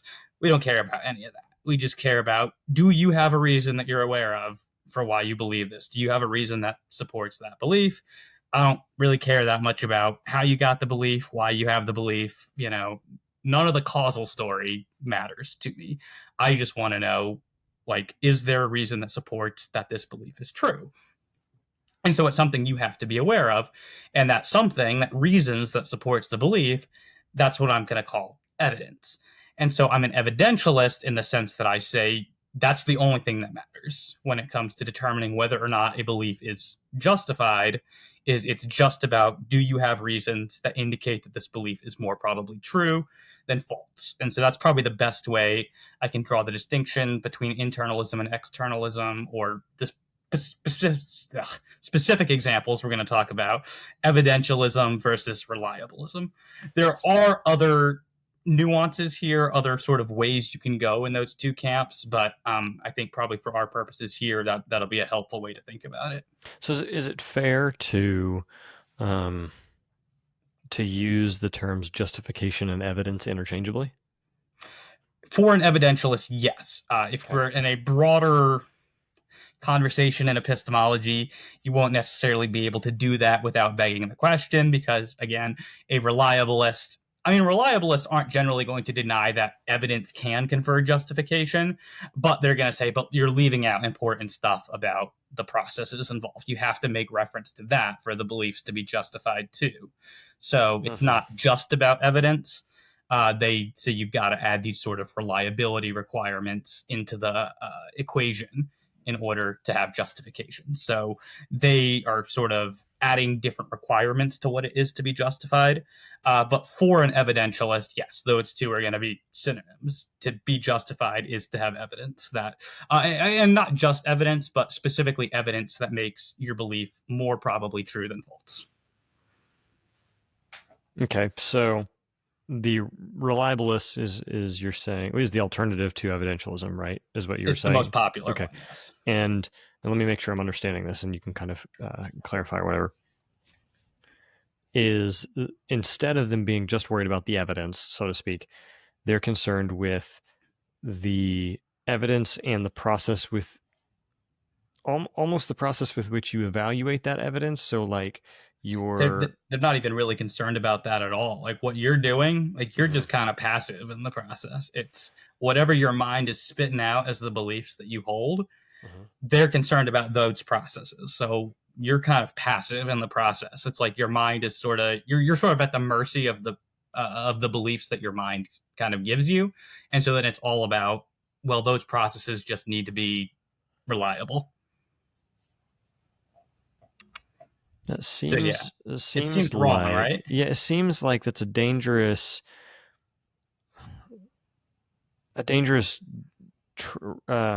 path to take, because couldn't you then conclude that based on that ideology that every single individual person is going to have a different perception of reality to some extent, because if their mind is uniquely spitting out these conclusions or these evaluations of evidence, then am I understanding this correctly, or are you following kind of where I'm going with this? It seems I like think I'm getting the concern. You're saying like, what about like two different people that have contradictory beliefs, right? Mhm. Uh, Wouldn't they both be equally justified in their belief then? yes, as long for the reliabilist, or at least for like the very simple reliabilist, it's going to be yes as long as they both have reliable processes that are sort of generating the belief. Now, that's a very simplistic form of reliabilism. More sophisticated versions are going to start adding in other requirements. So, like, kind of, you're going to start with whatever beliefs your mind just sort of feeds you. But now, say somebody gives you evidence or something against the belief that your mind spit out. Well, then you can reject that belief, right? So it's not like you're completely beholden to them, but like that's sort of you take what you got, and then Hmm. and you sort of have a presumption in favor of whatever beliefs you have. So you don't like actually. It basically takes the emphasis off the positive reasons for the belief and say, well, you got what you got. Now the emphasis is on the negative reasons, right? The defeaters. Is there any good reason not to continue holding the belief that your mind produced? And Okay. so, as long as you sort of don't have what's called a defeater for those beliefs, then like you're good. You can just go on assuming that whatever you got was good. Uh, that is it seems so wrong to me. It kind of weakens the strength of your justification, because and maybe you'll get into this. Doesn't this deal with directly the oh man, it's been a while since I've looked at it. What is it called? The direct correlation that you have between your justification and your belief, the link that you see in the chain that gives it Yeah, none of strength. that none of that matters on this view. Right, because that's called Direct acquaintance. direct acquaintance. Yes, thank you. Um, and that comes in evidentialism, correct? But this other system doesn't care about that. Yeah, at least on my specific version of evidentialism, it does. Interesting, yeah, and so because I've seen a particular strength in the direct acquaintance um, specification of evidentialism, and that is, it seems like if you're able to make that link, then you've got much stronger justification, and therefore your conclusion is stronger. Um, Yeah, well, because my position's an infallibilist position, right? So maybe I should make a quick distinction here. Kind of prior to the internalism externalism debate, there's a debate over what is sort of the structure of knowledge, right? So I hold to what's known as a foundationalist view. So I think that you've basically got these two kind of sets of beliefs. You've got what's called like a non-inferential belief. That's kind of the bottom layer. And then you infer up from there. And so what I maintain is that bottom layer, you can't be wrong about that. And the reason why is, again, a small error in the beginning of a thing can be a big error in the end. I want to at least be starting from a place where I can't be wrong, because that way that's going to decrease the likelihood that where I end up is going to be wrong. So the reliabilist also agrees, like they're also foundationalists, right? So they're not coherentists. They don't think that knowledge goes in a circle. They're not infinitists. They don't think knowledge goes on forever. They agree with me that you've got those sort of two tiers of belief, but they're fallibilists. So they think that the bottom level, that's what those are the beliefs that your mind is generating. That bottom level, that your mind generates that has to be reliable for them, they don't actually think that that is guaranteed to be true. So, like, actually, anything you believe, they think you can be wrong about. So they are thoroughgoing what's called fallibilists. They don't think that you can actually have epistemic certainty about anything at all, uh, which includes the idea that your faculties are reliable in the first place. So if you ask the reliabilist, like, hey, like, why is it that you even think that your faculties are reliable? They can't actually give you a non-circular answer to that, because they don't worry about, what's more foundational than just whatever beliefs they end up with from their mind. So that's why they sort of focus on, well, it just has to be reliable. As long as it is reliable, I don't have to know that it is. I don't have to have any, evidence or reason to think that it is. It just has to be reliable, and then, like, we're good. So I almost call this epistemological storytelling. Like, they're not even concerned about, like, establishing the truth of this theory at that point. You're just trying to tell a story where, you basically get all the things that you want to call knowledge. Mm-hmm. And so whenever it comes to the difference between knowledge and certainty, let's deal with that for just a second. The way that I've understood it is that knowledge is justified true belief, and so that's the things that you can use evidence to come to particular conclusions about. However, you can never have certainty, because that requires you having all the facts, which certainty would only exist in the mind of God, because he's the only one that knows all the facts about everything. Because there's always a piece of evidence that you could have wrong or not understand. And so maybe an oversimplification of this is, I've thought of, there's knowledge, and then certainty is like knowing that you know, because you have a knowledge of something, and your justification will only take you so far, but you don't get to see that extra link between whether or not the information you have, like, let me put it this way. You have justified true belief. You may believe it, you may have all the justification for it, but whether or not it's true is that's what you don't know, whether it's true or not. So to have certainty about something would require that you know that it's true, but then you end up in this kind of Infinite regress of this knowing that you know infinite that you regress know. problem, right? And so that's why I typically have made the distinction between knowledge and certainty, saying knowledge is the thing that you can attain, but certainty is something that is not meant for you to attain, because at some point you take the best knowledge that you have, and you have to just operate off of that. Is there a problem with that way of thinking, or? The concern that I have is, if you don't have certain foundations, then so basically, for a belief to be justified, it can be justified in one of two ways, right? Your evidence can either guarantee that the proposition is true, or it can make it probable that the proposition is true, right? It can be more probable than not, or it can be certain, it can be guaranteed. Those are the two ways a belief can be justified. Now, I'm fine at, like, the level of inference, saying that a belief is justified probabilistically, right? Like, I believe that Napoleon existed, right? And I infer that on the basis of various, historical sources, and I infer that based on, my reading of certain things, and I infer that based on, my sensory perception. So I'm fine with probability all that way. The problem is when we sort of get to the foundation. How is the foundation supposed to be justified? If you say it's justified probabilistically, then what is it that's rendering it more probable?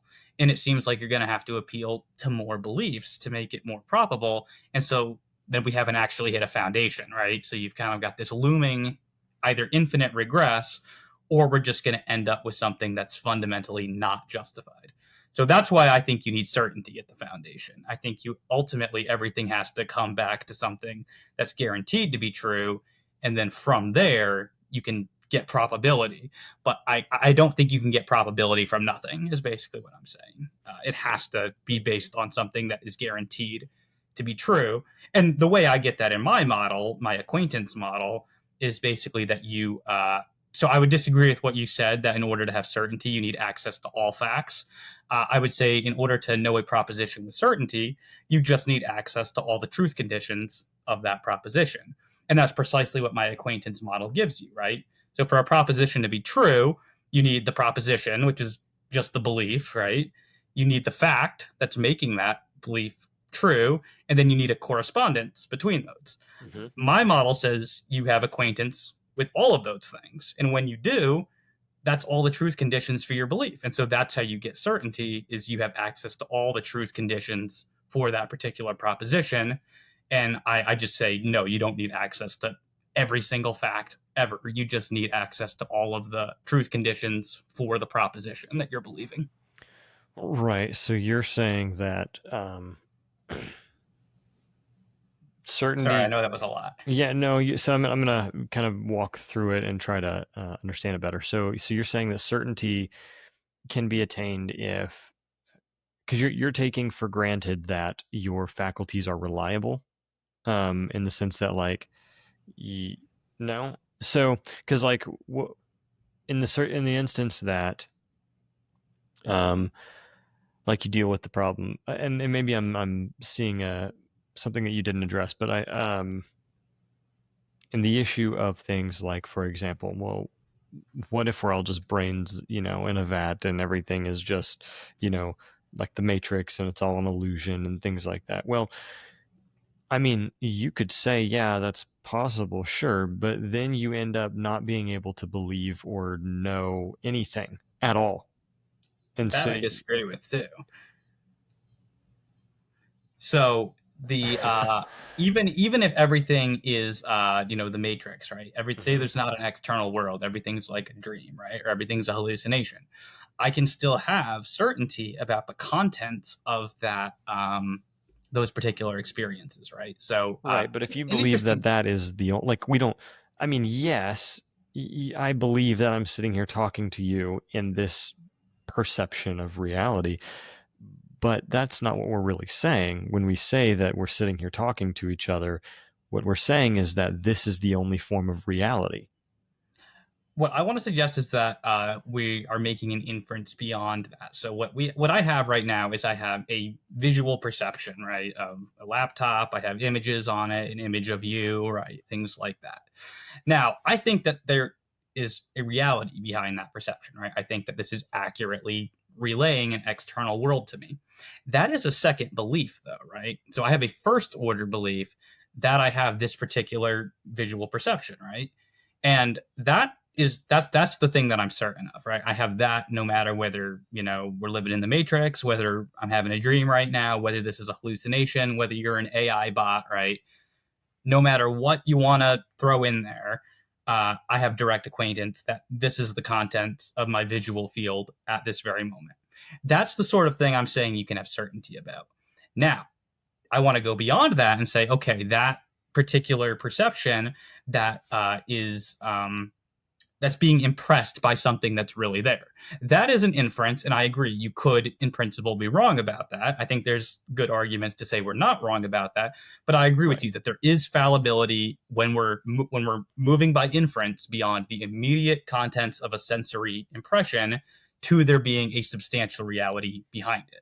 Mhm. So that's an inference, and so I'm like I said, with inferences, I'm fine with there being fallibility there, but it has to be tethered to something that's guaranteed to be true. And what's guaranteed to be true is that I have this particular visual perception at this particular moment. I can't be wrong about that. Doesn't matter what crazy hypothetical you want to put out there, because I have access to all of the truth conditions of that particular experience. The example I like to use is like a headache, right? You just have ever had like a really terrible headache and like nothing's helping. I think you can be certain that you're in that state. It doesn't matter if you're in the Matrix, if you're dreaming, if Descartes' evil demon is messing with you. You can have certainty about that because you have access to all of the relevant truth conditions. You're directly acquainted with the truth of that belief that you're in pain. And so those are the sorts of things I'm saying you can have certainty about. And it's actually pretty minimal when you think of it that way, right? Like I'm not saying that like you can have certainty of these gratuitous, like metaphysically heavy claims that like there is an external world, that God exists, that whatever. It's actually a pretty modest claim. I'm saying your own sort of sensory states, and then like maybe things like the law of non-contradiction, or that no bachelors are married, 2 + 2 = 4, right? Like these sort of purely conceptual truths. Those are the sorts of things I'm limiting our certainty to. Mm-hmm. So obviously God can have certainty about everything because he's directly acquainted with every fact that's out there. We're only directly acquainted with sensory Mm-hmm. experiences and our own concepts. So we So have that's where I think we have certainty. So we have Does direct that make acquaintance. sense? Yeah. So we have okay.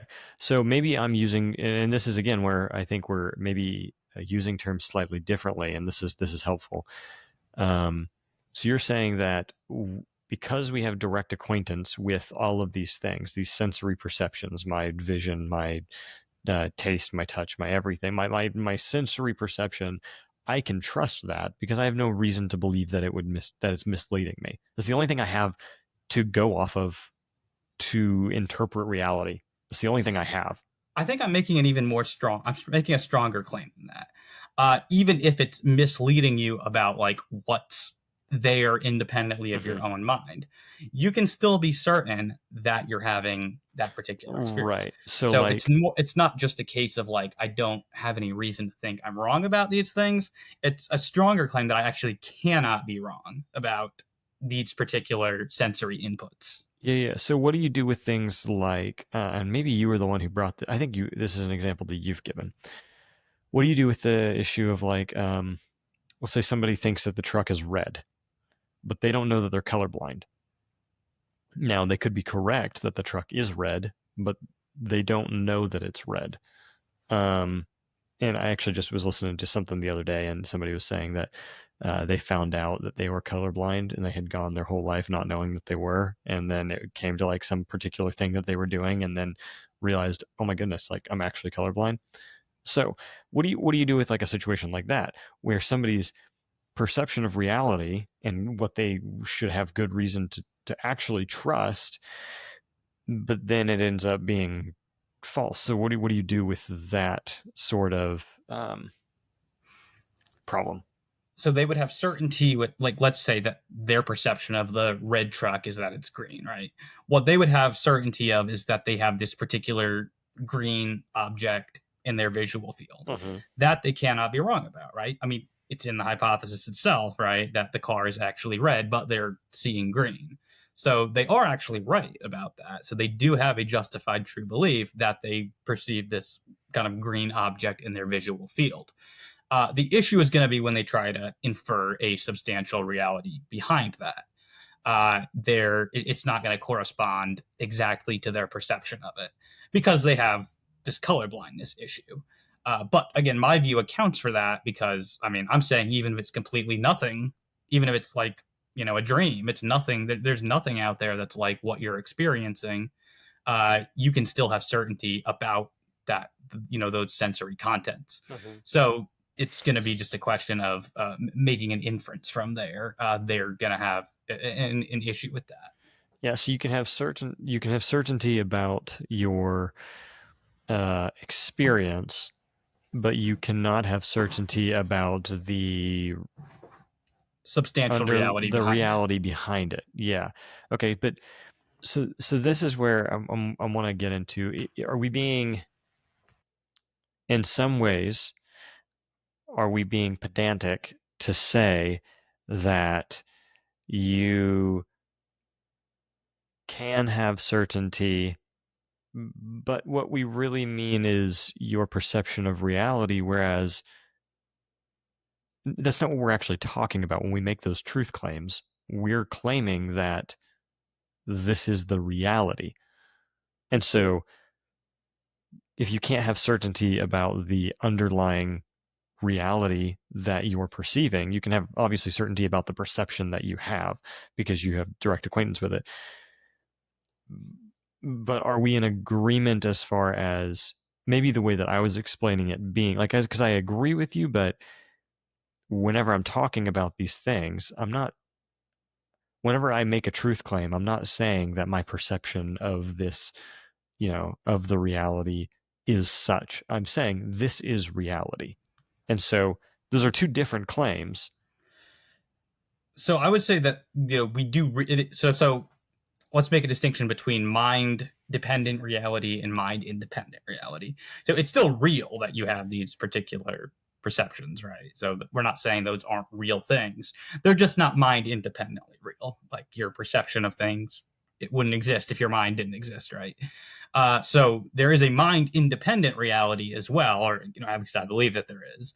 I don't think that we have direct access to that. I don't think that we have certainty of that mind independent reality. And so, yeah, we have to get there through inferences. And then we're getting into the territory where we can be wrong about stuff. But the point is, those inferences we're making, they are tethered to something we can't be wrong about. So we Mm-hmm. are inferring in the right direction, as it were. We're not making that small error in the beginning of something that could become a big error in the end, because our inferences are all based on things that we can't be wrong about. And so that's what ensures that our inferences are going in the right direction. Okay, so then at risk of oversimplifying the issue, would my initial analysis be correct in the sense that if I'm referring, like, kind of like what I was saying, you can know the things of the underlying reality of the world, but you cannot be certain of those things in the sense that, like, I guess I'm using certainty in a different way than you were. So you were using certainty to talk about, like, yes, you can be certain that you have the direct acquaintance with these particular issues, like you have a headache or you see a red truck or whatever. But what I'm meaning by, I guess, the certainty is the certainty of, do those statements reflect the uh, underlying reality of the world and not just my perception of them? I don't think we can have certainty about our beliefs about the physical world, because I don't think we can have certainty that there is a physical world. So yeah, I'm good with that. I just do think it's important to highlight that it's not a complete shot in the dark, right? We are working from something we can't be wrong about, and so Yeah, fair, that's fair. ensuring the rationality of our beliefs. Yeah, that's fair. I think that is a fair distinction and would be important, especially, like, I think generally whenever I'm explaining this to people, that that particular issue is not what's on up for discussion. That's not what's being addressed. Um, but if it came down to an issue of somebody being like, well, then we just can't know anything, and you can't be certain about anything, and then you kind of end up in this infinite regress like we talked about, then it would be important to kind of make that distinction and clarification. Be like, no, okay, this is what I mean by that. In a general sense, you can't have certainty about reality in this one sense, but in this other sense, yes, you can, because you have the direct acquaintance. So Okay. you're okay with that kind of explanation of things? Yeah. Okay, cool. I find it important to highlight that Yeah. I'm not saying we can be wrong about absolutely everything. And I think that implies sort of, and I think that leads to a really important difference between my Mm-hmm. view and, say, like the reliabilist view. They really don't have any recourse. Like they can actually be wrong about absolutely everything that they Mm-hmm. believe on their view, because it's all about these external conditions being met, and you can't actually ascertain that any of them actually are ever met. Like you can't ascertain that your faculties actually are reliable, right? So it's kind of, Right. in that sense, they really are like just stuck with like their assumptions, from what I can Yeah. see. Whereas That, I'm not. I'm working out from things that I can know for sure are true. yeah. In that frame of mind, leads to a aggressive skepticism, like a dangerous skepticism in the sense that, well, I can't trust anything, and so Yeah, see, both sides of this debate tend to say that the other side leads to skepticism, and they mean different things by it. So, like, when the reliabilist says that like my radical internalist position, like my evidentialist position leads to skepticism, what they mean is that I'm setting like the bar so high that like I can't really clear it, right? That's what they mean. They're not like actually saying, well, it doesn't mean you can't know anything. They're saying, well, like, I don't know that you're going to be able to get to an external world because you're starting out from such a minimal place, right? You're saying that the only things that like you know for 100% sure are just like your sensory impressions and like logical and mathematical truths. How are you going to get anywhere from there? That's what they mean when they say my position leads to skepticism. Now, I think I can get over those hurdles just fine. But put that to one side. When I say their position leads to skepticism, I mean they can't, like, even given their view, they cannot know a darn thing. Like, they can't know anything at all because everything there depends on this assumption that it all hinges on like, are your faculties actually reliable? They can't answer that question. They can't have a reason for believing that, or at least not a non-circular one. Like if I ask you like, why believe that your faculties are reliable? The only Right. reason they're going to be able to give is because, well, my faculties produce the belief that they're reliable. Right. You And end up in here an we are, infinite regress of or skepticism. we're in circular reasoning, right? Right. Right. Yeah. And so, yeah, when I say that their position leads to skepticism, I mean, like, they can't actually know a thing, not that they're, like, setting goals that they can't attain or whatever. I mean, like, take the theory, assume it's true, you can't know anything. Hmm. Yeah. And so, what would be the difference between, whenever this comes to using this in an apologetic sense, um, what would be the difference between like this? Is there a difference between like philosophical evidentialism and when we're talking about apologetics and evidentialism versus presuppositionalism and things like that? Very good question. So the two issues are not completely unrelated, but yeah, evidentialism and epistemology. And by the way, I'm an evidentialist in both senses. But an evidentialist in epistemology is basically someone who thinks the justification for a belief, it's proportionate to the quality of your evidence for believing that proposition and to nothing else. That's philosophical or epistemological evidentialism. Now, in Christian apologetics, there are various ways people go about defending the faith. And so evidentialism is typically understood in contrast to what's called classical apologetics. So, classical apologetics is basically the idea that the way you make the case for Christianity is there's this two-step method. First, you establish that God exists, and then you establish that, Jesus rose from the dead, or that the Bible is true, or that Christianity is true. Basically, you establish theism, and then you establish Christianity. So it's a two-step method. Hmm. Evidentialism is a one-step method. Evidentialism says, actually, you don't have to establish the existence of God first. You can cut straight to the evidence for, the historical evidence for Christianity or for the Bible or whatever. So, like, the way I'd make the argument is I'd argue for the resurrection of Jesus, argue for the historical trustworthiness of the Gospels. And if the Gospels are right about Jesus rising from the dead, and Jesus contextualizes this as the sign that his message is from God, then God's existence is going to follow from that. Like, the best explanation of Jesus rising from the dead, as the result of or this happening after he says that his rising from the dead is going to confirm the truth of what he says. The best explanation for that is that God is confirming the truth of what he says, which will entail that God exists. So I don't think you actually have to make this argument first. You don't have to give like any Hmm. arguments for God's existence before you get to that.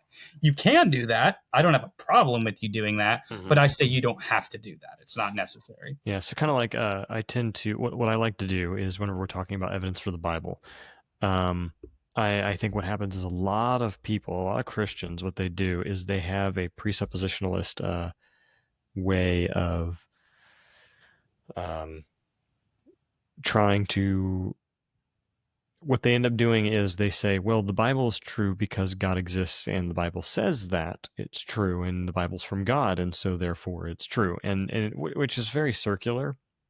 But Yes. also, my question is, well, what do you do with the person that doesn't believe all those premises that are you're bringing to the table. You've got a lot of underlying presuppositions that are guiding your conclusions there.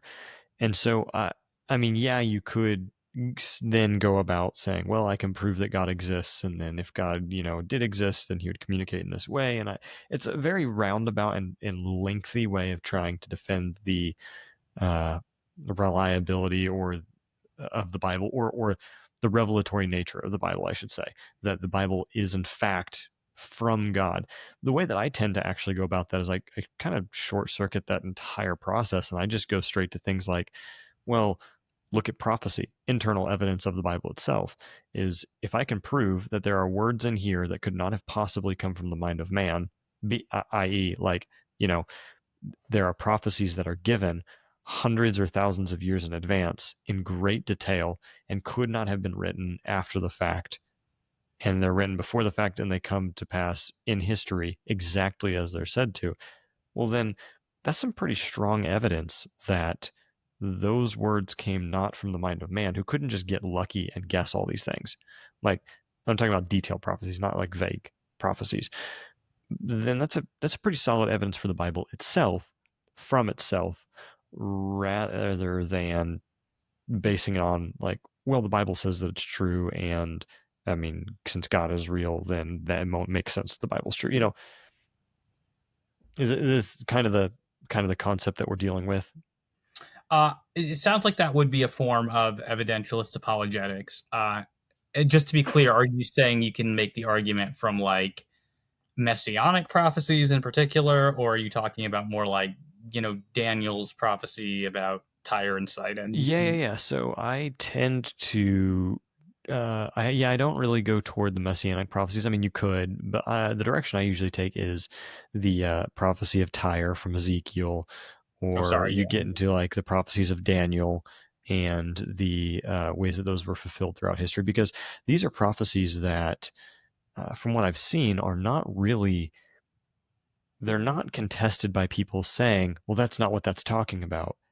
The arguments that they have to give for those is, well, those must have been written after the fact, or they were written by somebody else, and their name is put on it, which is a different argument. And so I tend to lean toward those ones because they have a little bit more strength in that regard. Yeah, well, what you are doing there, I think, is a type of evidentialist apologetic. My particular concerns with that are going to regard, well, if you're doing it from messianic prophecy, then the argument, I don't see how to make the argument without just, kind of doing what I do by arguing for the historical reliability of the Gospels anyway, because Right. how are you going to establish that the prophecies are fulfilled without establishing that? Right. Yeah. The concern about like the Tyre and Sidon prophecies, I think, is generally just going to be basically the dating of the books. I'm not Right. completely, and I'm not saying it couldn't be done. I'm just saying like I don't personally know how like I would make an argument that the book of Ezekiel does date, prior to this point. But assuming all of that works and stuff, yeah, I'd say that's an evidentialist type of apologetic, because you don't think that you have to establish God's existence before you can sort of go to the truth of Christianity. Mm-hmm. No, I think if you have the time, I mean, sometimes it is a good process to be like, okay, I can give you evidence for a creator. And there are particular people that's very effective for. Yeah. And it's like, because I like the thing, it's like, okay, if you can prove the existence, like, because a lot of people's hang up with Jesus is the resurrection. It's like, okay, but if I can grant a creator and a God, then the miracle is nothing. Like, that's easy. And so, I guess it depends on who you're dealing with. Like, you just recently did your series on the resurrection, so you've got a lot of this fresh in your mind. Well, yeah, the thing is, I don't have a problem with like particular person. Some people, it might be helpful to sort of get them to the resurrection. It might seem more plausible to them if you can get them to, think either that God exists, or at least that, it's reasonable to think that God exists. So I have no problem with that.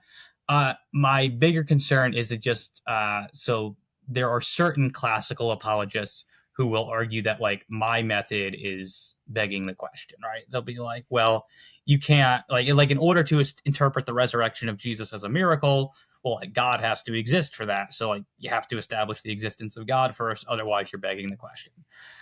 I think that those arguments are terrible. I think that they're not good. I don't Isn't think that. that begging the question on their part, though? Like, because I know people like, for example, Bart Ehrman. What he'll say is that no amount of evidence for a miracle would convince him as such, because basically he's just written off miracles altogether. He has a very naturalist point of view, worldview, which does, or sorry, maybe not naturalist, materialist worldview that rejects the very idea of miracles even being possible. And so you have to explain it away using some other means. So by somebody saying that you have to, first establish the existence of God in order to prove miracles, it seems to me like they're in some sense begging the question of It'll probably depend on how they're particularly formulating it. I think in like the case of someone like Norman Geisler, I think he was just confusing the order of being with the order of knowing. He was saying like, well, God has to exist in order for miracles to be possible. Therefore, you have to know that God exists before you can know that a miracle happened. And I say that's just backwards. There's no reason at all that you couldn't infer that God exists from mm-hmm. inferring that a Well, particular event is best explained by God acting. yeah, I would argue even that God himself is an evidentialist in that case, because what was the point of the miracles? The Old Testament miracles, the very point of them was to prove that he was who he said he was, and that he was in fact the real God, as opposed to the Egyptian or Babylonian gods. So he gave evidence to support that he was God. He didn't just say, "Hey, I'm God, trust me, bro, and here are some miracles." Well, and I think that this actually cuts against the classical apologist argument there too, because if you don't think that God's existence can sort of be inferred from a miracle without having already established God's existence, then you can't establish God's existence by means of the other sorts of arguments that the classical apologist would want to use, right? If I can't establish, like, if I'm not allowed to infer God as the best explanation of the resurrection of Jesus without first showing that without first showing that God exists, then Right. I can't infer that God is the best explanation of the cause of the universe if I don't first know that God exists. Right. I Does can't it? establish that God is the best explanation of fine tuning. So I think that fundamentally that's what I'm getting, because that's the real difference Yeah. between classical apologetics and evidentialist apologetics. It's, do you have to do it in two steps or can you do it in one? And I think Yeah. the arguments that you have to do it in two steps don't work. Yeah, and that's exactly what I meant by the kind of falling into circular reasoning, because they're accusing you of that, but then they're ending up doing the exact same thing. It just seems like they're accusing you of circular reasoning, but they fall into the same kind of trap there, ironically. Yeah. So, yeah, so in regards to this, this is kind of the problem that I see often with evidentialism, or not evidentialism, but presuppositional apologetics, and especially among, and maybe tell me if this is maybe a different category or wrong use, or maybe it's associated with it in some way. But the way that I think of uh, presuppositional apologetics is whenever somebody, a lot of pastors, what ends up happening, a lot of Christians, what they do is they say, well, you don't need to give evidence for the Bible because, or evidence for Christianity, because the Bible is true. It's given by God. And so therefore we just trust it, and you don't need to give evidence, and you don't need to do apologetics and things like that. They just kind of presuppose that they're right and that the Bible is true, rather than giving reasons or evidence to believe that that is the case. Um, and I see a problem with that, because one, every other religious system does the exact same thing. Like Mormonism, for example, they assume that their texts and their writings are correct and that they're right and they're authoritative, but that doesn't necessarily make it true. And so, and that goes for every religious group, whether you want to talk about Islam or whatever. But if you're not willing to put the documents to a test, like hold them up to a metric of some sort, then you're just presupposing that you're right, and you're no different than any other group. So what makes you more right than somebody else would be an issue, and that's a problem I see with a lot of Christians and pastors and things like that. Is they often kind of revert to this idea that you don't need apologetics because you're supposed to take the Bible at its word and that's enough. And I remember even being taught that if somebody doesn't believe the Bible, you're engaging with somebody and they don't believe the Bible. And you just keep quoting scripture to them, and eventually the Holy Spirit will use the scripture to convince them. And I'm like, okay, I mean, there's elements of truth to that, but if they don't have any reason to believe that the Bible is the Word of God, then all you're doing is, it seems to me like all you're doing is hardening them even more to what the Bible is saying, because you're insisting that they believe something and they have no reason why they should trust it. Yeah, I mean, presupposition. Well, I mean, I think we might make distinctions between different types of presuppositionalism. So there's kind of like the Van Tillian tradition is what I'm typically used to dealing with, which has a little more to argue than what I think you're talking about. But yeah, I mean, for what you're talking about, there's a question of sort of like what is the reason for thinking that you can only do it one way, right? Because in scripture we don't like see anything about like you can only preach scripture at people until the Holy Spirit works. We do read that the word of God is, quick and powerful and sharper than a two-edged sword, right? Of course, they love to quote that passage. So I'm not saying God can't work that way. Mm-hmm. But, you also have 1 Corinthians 15, right? Where Paul is listing out all the eyewitnesses who saw Jesus, right? You have the same thing in 1 Peter. So there's like nothing in scripture which indicates that the only way you can, try to win somebody over is by means of just constantly quoting scripture at them.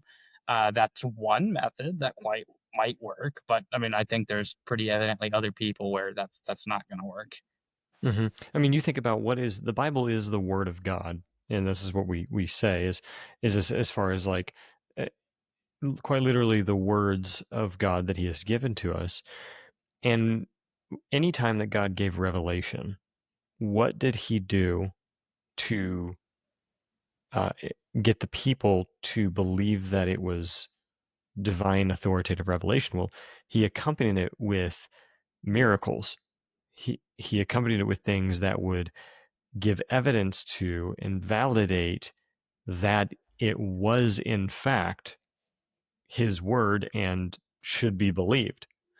And so to say that you don't ever have to give reason or evidence to somebody to believe that something is from God and to be believed, well then that's not how God did it whenever he gave us the word.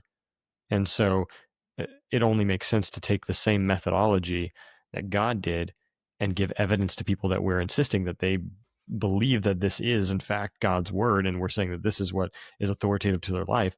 We should be able to give evidence that that is the fact, because that's exactly what God did. Yeah. Yeah. God doesn't act very much like a presuppositionalist in the Bible. Okay. So along the lines of apologetics and things like that, you have people that say, well, you shouldn't do apologetics and yada, yada, yada. Even though the Bible explicitly commands us to do apologetics. Yeah. You want to enlighten everyone as to where that's at. I really should know that one off the top of my head, but let me look it up. I will say, for example, in First Peter, 2 Peter. 1 Peter 3:15. There we go. 1 Peter 3:15. It says that be ready to give an answer to everyone that asks you the reason of the hope that is in you. Well, the word answer, spoiler alert, is apologia, which is where we get the word apologetics. And so it means give a defense, which is what apologetics is. So, Bible commands it. And also that's the pattern that we see from Jesus and Paul themselves. Like Paul going into the place of where all the different philosophers and theologians are gathering, and he begins to give evidence and reasons for why Christianity is the best explanation for what they're seeking. And then Jesus also giving reasons for people to believe him by doing miracles to prove that he is the Messiah, rather than just saying, yo, I'm the Messiah, trust me. Like, he does miracles to prove that very thing and to fulfill prophecy. That prophecy is given not just so the Jews could look for it, Well, I mean, yes, it's given because so the Jews can look for it, but the reason that they're to look for it is because that is the evidence that Jesus is who he says he is, that he is the Messiah, is because he fulfilled the prophecies that were given to set those expectations. So, yeah, I, I think that this idea that apologetics is bad and that you shouldn't have to defend the faith because Jesus will defend himself and the Bible will defend itself. It's like, well, that's not the position that God took on the issue, and that's not the position that Christians have taken for like all of church history either. And it So strikes me as kind of lazy to. yeah, yeah, I would agree. Yeah. So whenever it comes to that, and people saying that you don't need to do apologetics and all these different things, what comes up with some of that stuff too is this issue of logic. And when you talk about the importance of logic and having arguments being logical, I hear this all the time, and it is that people are like, well, God, logic is not, God can do things that are not logical. And it's like, hang on a second. First of all, we need to define what we mean by logical and illogical. And second, that's just false. Um, Logic is part of the very nature and character of God, necessarily so. Now, I'll let you speak more to this as far as like what are the laws of logic and why are they important in philosophical and theological thinking? Yeah, well, so strictly speaking, logic is kind of the study of valid inference. So it's the study of like what follows or is entailed by what. And in classical logic, the three laws are going to be the law of identity, which is that a proposition is identical to itself, law of non-contradiction. Can you explain a little bit further on each one of these? Like what do you mean by that? Sure. I mean, just if so on the law of identity you're asking about specifically. Yeah, yeah. Yeah, just saying a thing is identical to itself. So Noah Cantrell is Noah Cantrell, right? Noah Cantrell is not David Pallmann, right? Noah Cantrell is Noah Cantrell. Gotcha. Okay. So yeah, just a thing is identical to itself. Law of non-contradiction. So two contradictory propositions can't both be true at the same time and in the same sense. So you can't be both Noah Cantrell and David Pallmann at the same time and in the same sense, right? Or you That would can't be Noah Cantrell and not Noah Cantrell simultaneously. yes, Like you can't be that's A and not A. Or right. by definition, you cannot be a square circle because those things are mutually exclusive. Right. And then the last one would be the law of excluded middle, which is probably the most controversial one of the classical laws. But it would say that a proposition either has to be true or false. So there's no third option. A any declarative sentence, in other words, will either be true or false. You don't have a third Mm-hmm. option there. And that would be true in the sense of like, I mean, so false being something that is not true and something only counts as true if all the premises are true about it. It can't be like partially true. Well, so any particular proposition. So like an argument Okay. would be constructed of premises, which will each express a Gotcha. proposition, Okay. and a conclusion, which will be a proposition that's logically entailed by those other propositions. But yeah, any particular proposition, you don't have a third alternative to it being Gotcha. true or false. Okay, Those cool. would be the traditional laws. And I think sometimes when people are like trying to piously say like, I heard a preacher once actually say like God's logic is not our logic, right?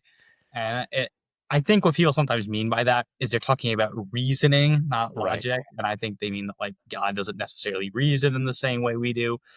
That's fine. Taken literally, these sorts of statements are extremely problematic Right. because, first of all, like you don't have your logic and I don't have my logic any more than like you have your truth and I have my truth, right? Logic is logic. And so if you're going to try to say that like logic doesn't apply to God, then you get some weird consequences of this. Like Mm-hmm. God can both be a trinity and a Unitarian view of God can both be true at the same time and in the same sense, right? Like, why not? Because we said contradictions, law of non-contradiction doesn't apply to God. So, he doesn't have to only be a Trinity anymore.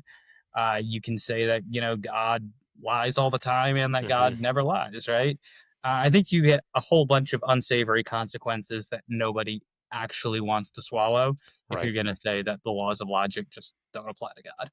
Yeah, because you end up with things like, if the laws of logic don't apply to God, then that means he can say anything that he wants to, which is true when we have things that God says things in the Bible. But then you would also have to affirm that God doesn't actually have to abide by those. And we can just say, well, it just doesn't make sense to us. It's just not logic. He uses different logic, which that statement doesn't even make sense. It's, It means um, nothing.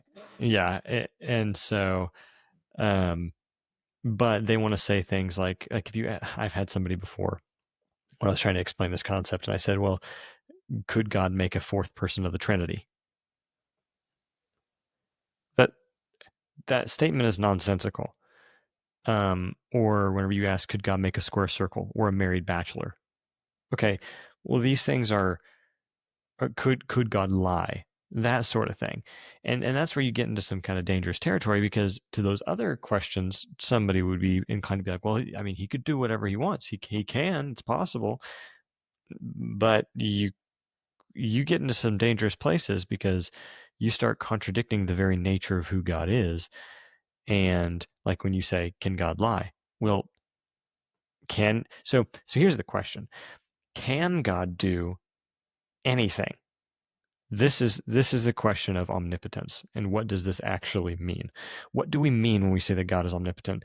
Can he do anything? And I'll let you answer this. I have a response to it myself, but I want to hear what you have to say.